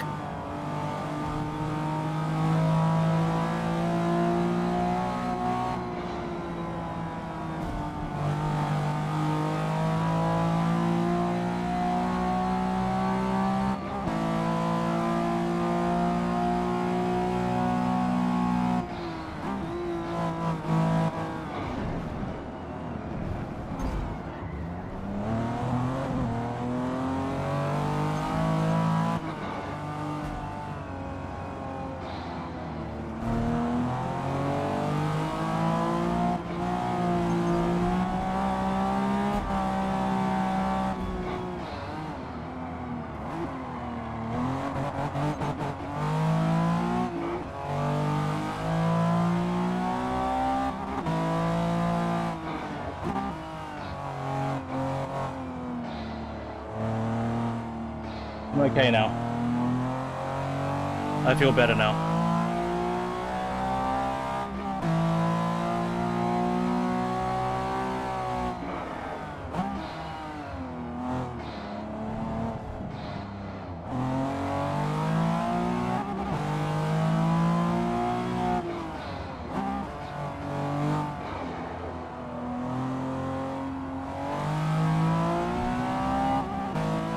You know what's really weird about these races is you can't modify the cars at all. You gotta drive them completely stock. I find that strange.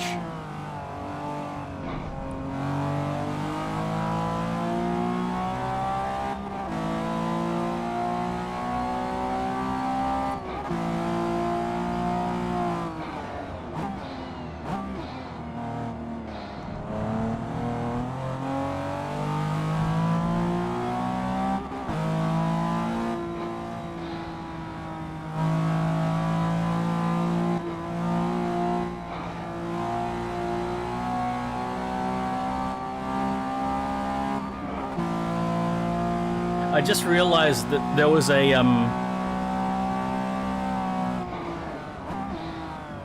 a slide during the GT4 RS Nordschleife I was supposed to watch and I forgot. I completely forgot.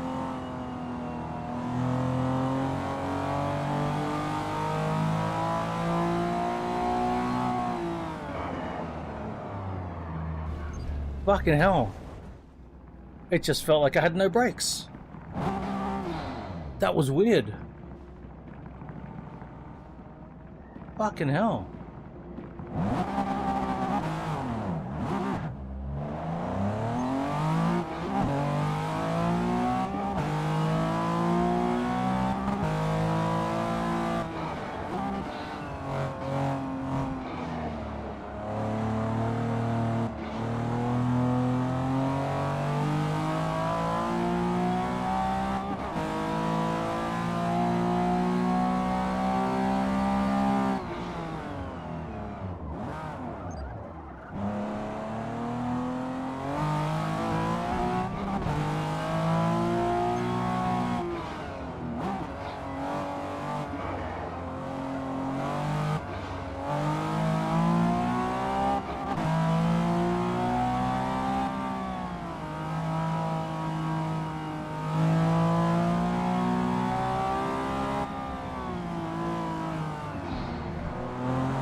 Yeah, the last time I came through here, it felt like I had no brakes coming into that. I don't know what I did wrong.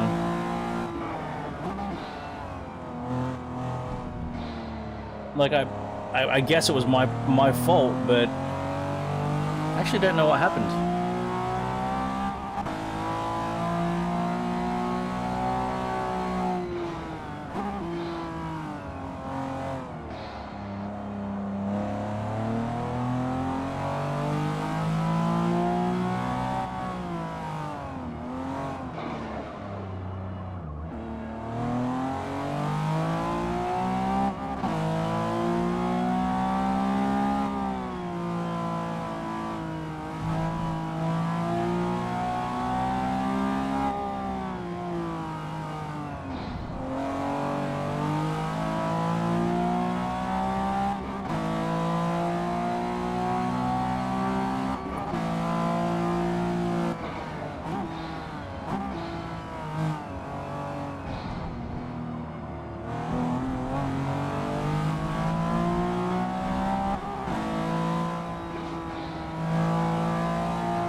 Oh, that fucked me over.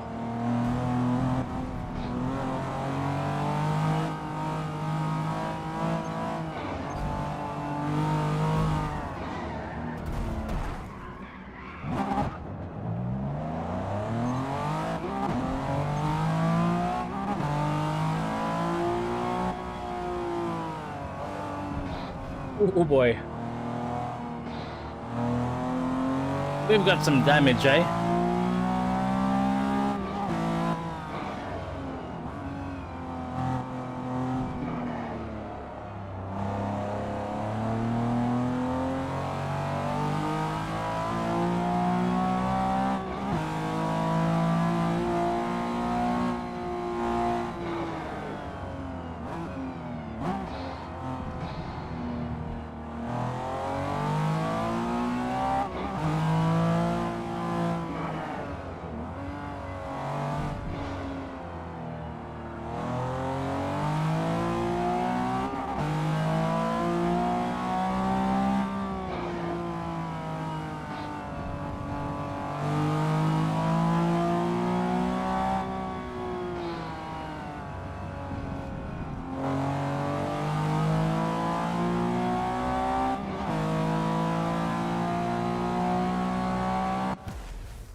The big problem is when you get to R class is the cars are so fast, the forces are so big that minor things that would be minor in lower class races become fucking catastrophic when they happen here.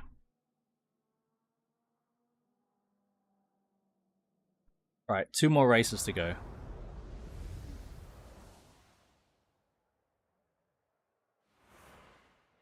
I might do a little bit of tuning.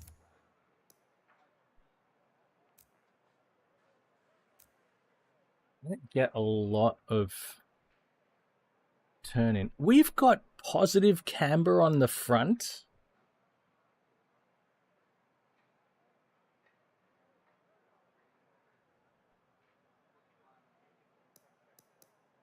What is this, 1930, 38?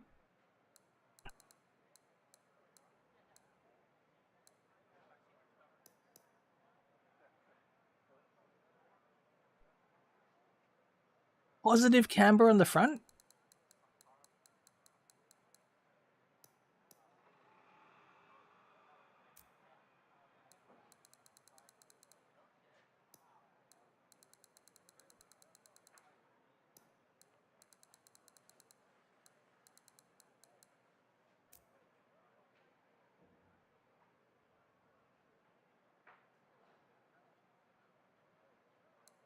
I should have chosen a better year.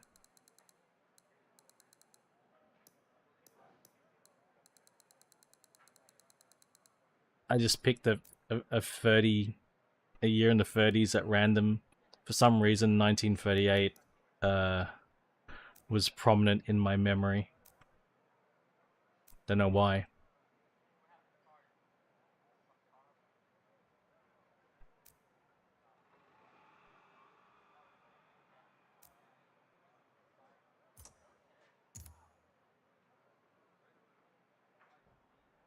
What could possibly be significant about 1938?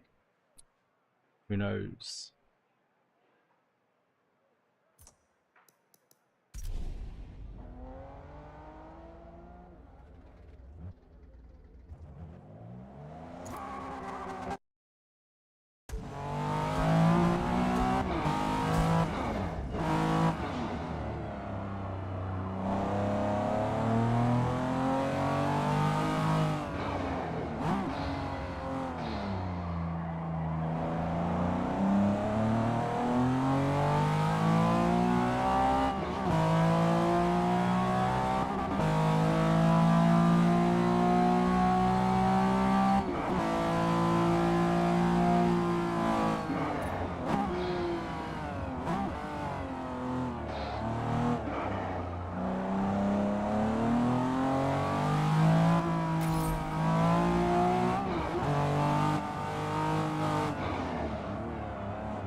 like, what I really wonder, did these things really run positive camber on front?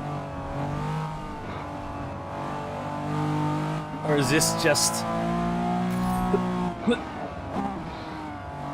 a Forza-ism?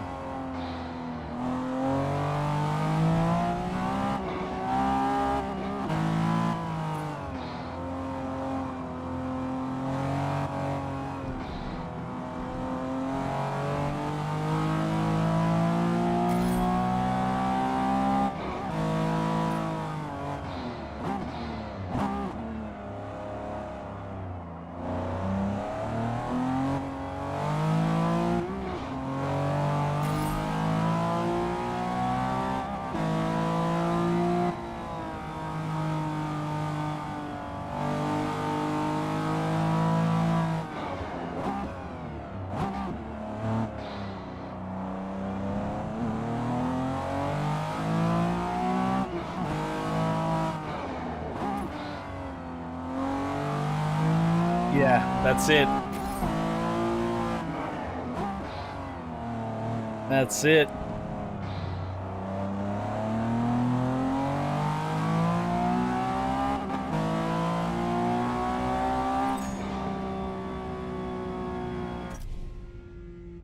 I've been so far off the target times. Gorgeous car, though.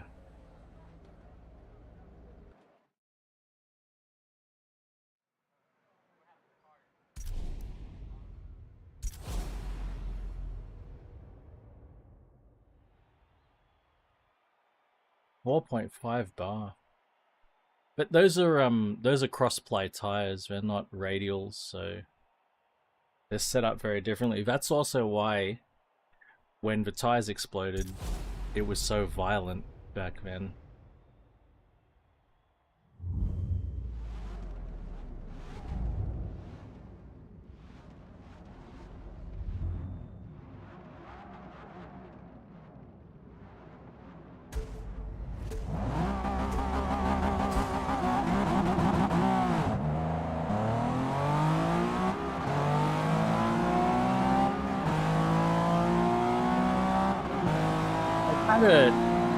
I had an overinflated tire on the R33, no less, explode on me once. My fault for overinflating it. I was young and dumb.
Clean race bonus.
So was it materials then?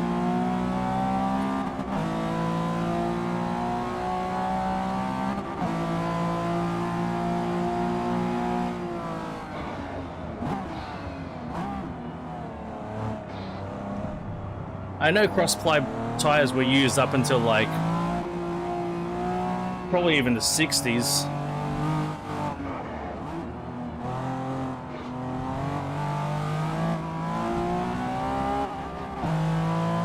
But in race application and with the kind of wheels and tires I had then in the 20s, I think I know why.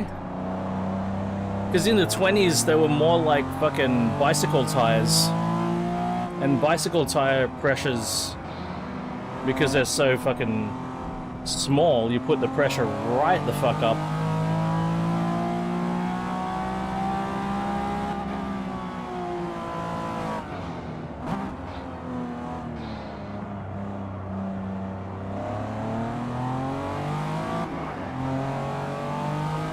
Probably because you had fucking... even like wire wheels would have been... you know, wire wheels would have been advanced. There you go. That's it. Because it was so fucking narrow.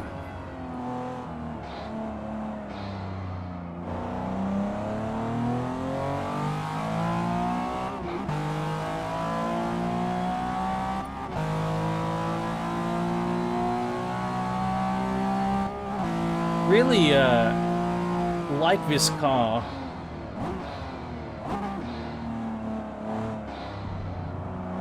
But I think like the Drivatars and R-Class is just a horrific combination.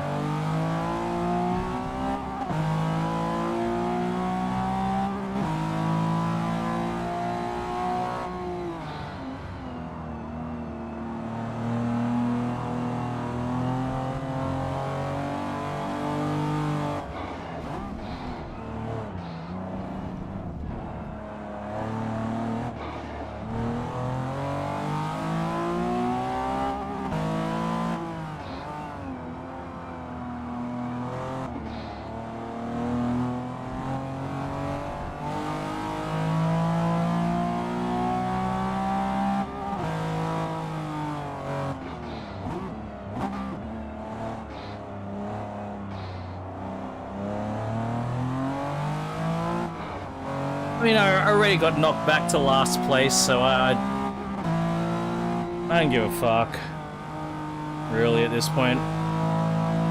If I spin again, I spin again, fucking whatever.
Alright, this will be a final race of a stream as well, guys.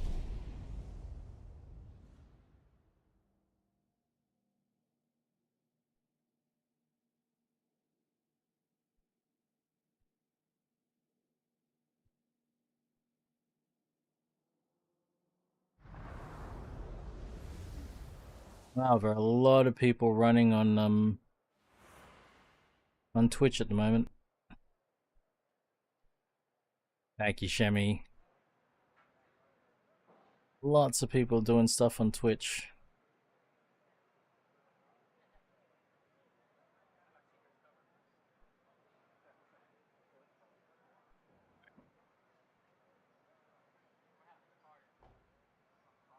Yeah, I'm gonna skip the practice.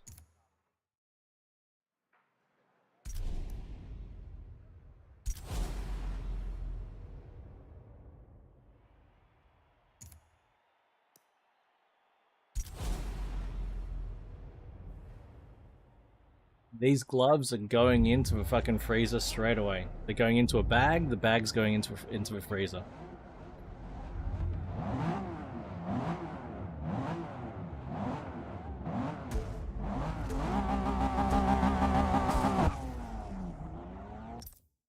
We can't have that.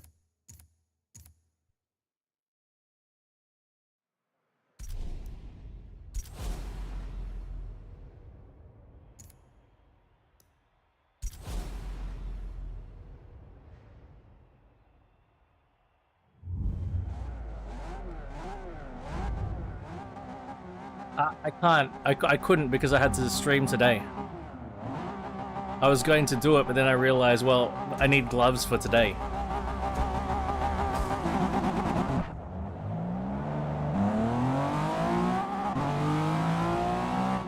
So if they're going in, they're going to stay in for 24 hours.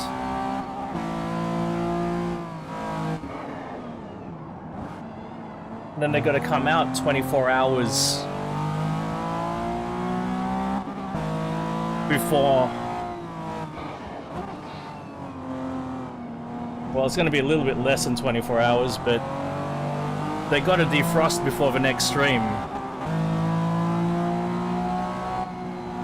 It kills the bacteria, George.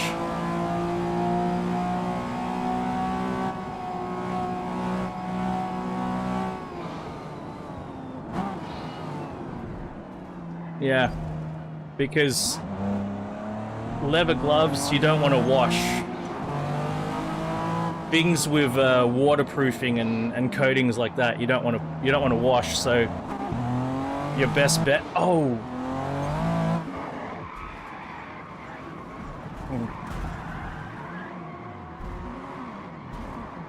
I'm still getting pushed. I'm still getting pushed.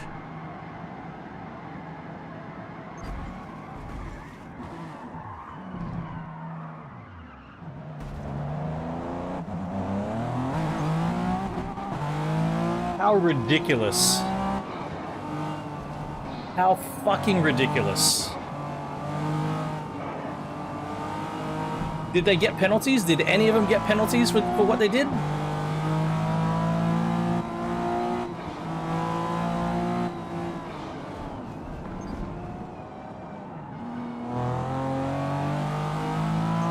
Unbelievable, Shemi.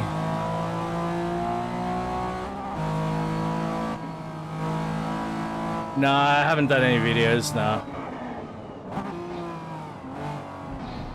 I got a big barrier doing videos at the moment.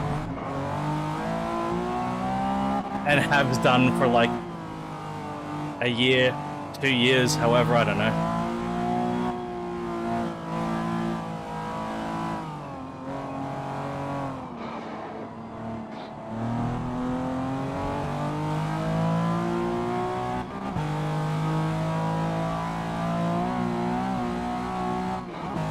Like, there is zero fucking AI code dedicated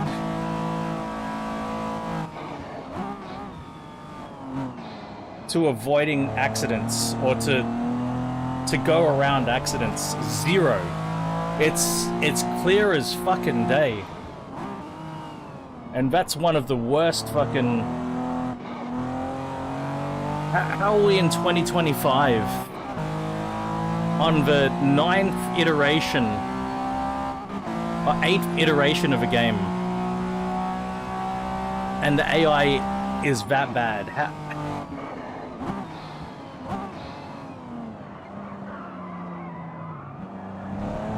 I mean, they built it from the ground up, George.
They've promoted the Drivatar AI so much over the years,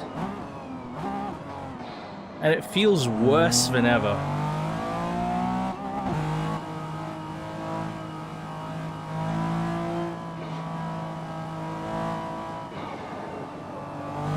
Like, when did the Drivatars come in? Like, Forza Motorsport 4?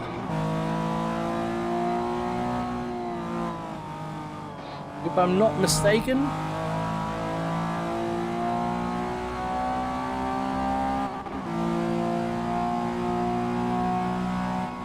They've been in Horizon since Horizon 1.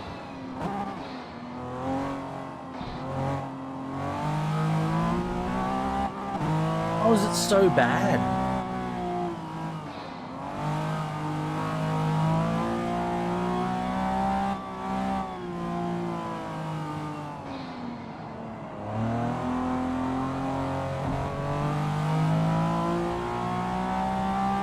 Just so hard to fathom.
Oh, frustrating, frustrating, frustrating.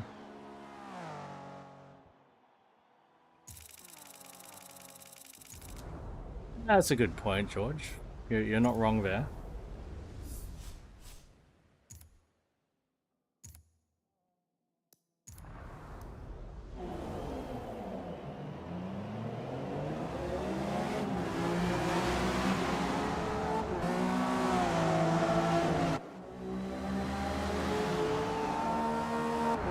Sounds great from the outside.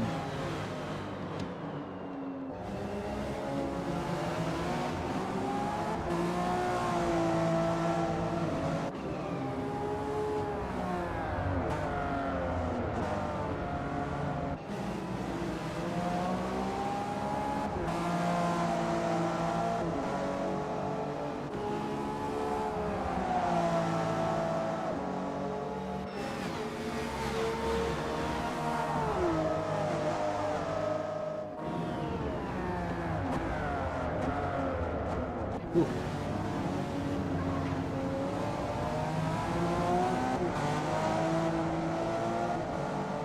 Here we go.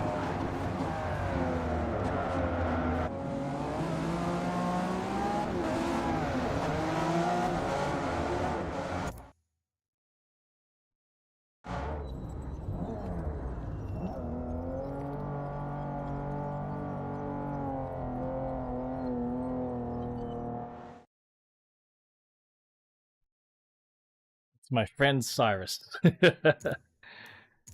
All right.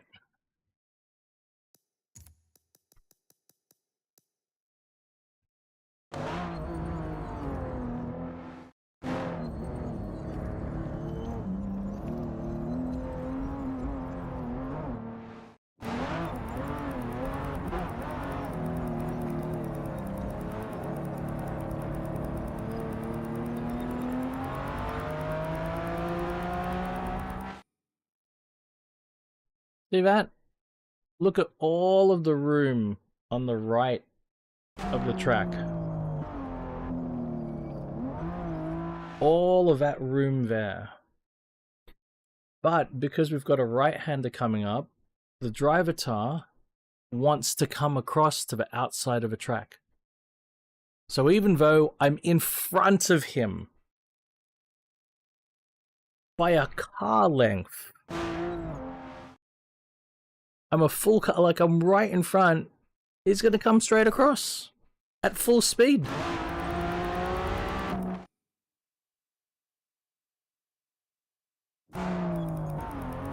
And is he going to get on the brake? Is he going to try to detach himself from being stuck on me? No, he's just going to plow straight forward.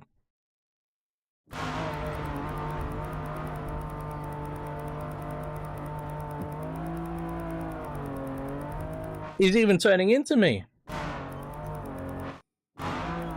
What is this AI?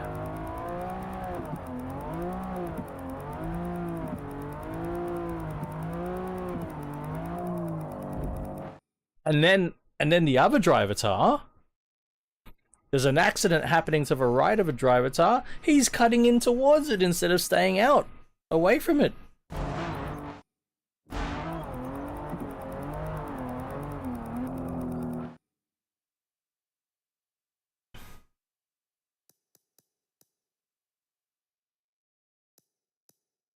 And then this driver tar sees all of this happening. Charge! The beast's belly is exposed.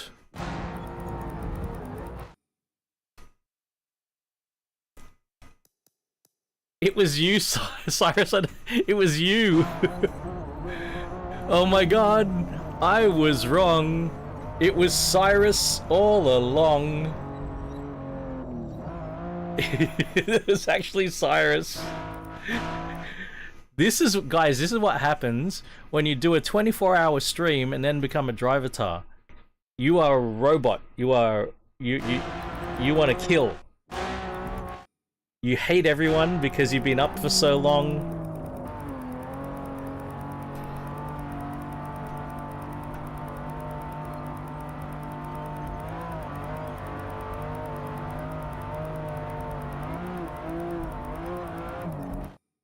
And then this guy, V Rally. That's my friend V Rally. He joins in. Can I play too, guys? Then Twisted Drifter sees the triple ballet, the Nissan sandwich. All right, we have sandwiched this Nissan with two 961s, and he's like, Mercure away.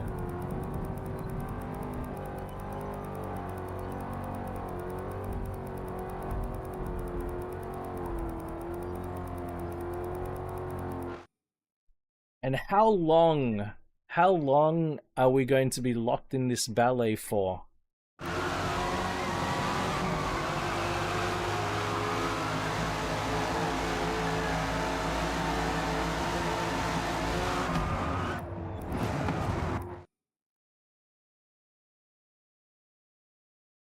Come on.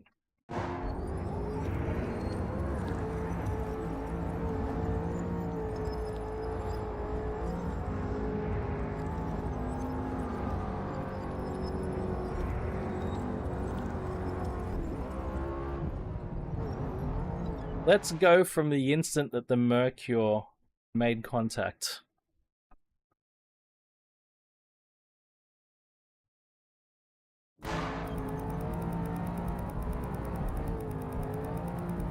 There. There's no timing information, is there? But we can't even see the next corner. And the XR4 Ti and the Nissan Z, flat, throttle wide open.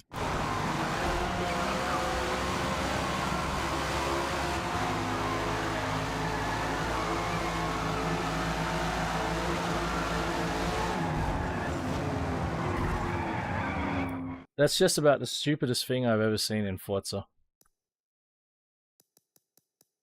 In terms of AI. That's new and that's bad even for Forza.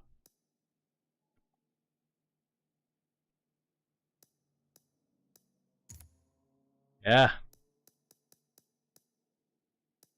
Well, at least... So next week, I've only got 2 series to do. I've got the rear-engined Porsche and open class R-Class. I think the rear engine looks like it's R-Class as well. So it's going to be just as fun next week because it's double R, and without typing it in chat, you can guess what the R stands for. In terms of the drivatars I will be facing up against. Folks, I will call it there. It's almost 10 a.m. And I think I've had enough Forza for 1 week Forza Motorsport for 1 week as I can. Thank you guys. Your company means the world to me, and your company is what gets me through my week at the moment. Gets me through the challenging times in when I'm dealing with the AI and not enjoying the driving of the cars as I should be. So thank you all. Cyrus, I'll see you later on in your stream. Keep an eye out, guys. There is so much happening on Twitch this weekend. So I hope you all enjoy your weekend. I'll be back in 2 days' time on Twitch doing WRC. Monday with Brothers Chris, with Wolvie3591 and myself. I'm going to hit the end stream now button. Take care, everyone. Bye for now. My mouse is on the wrong PC.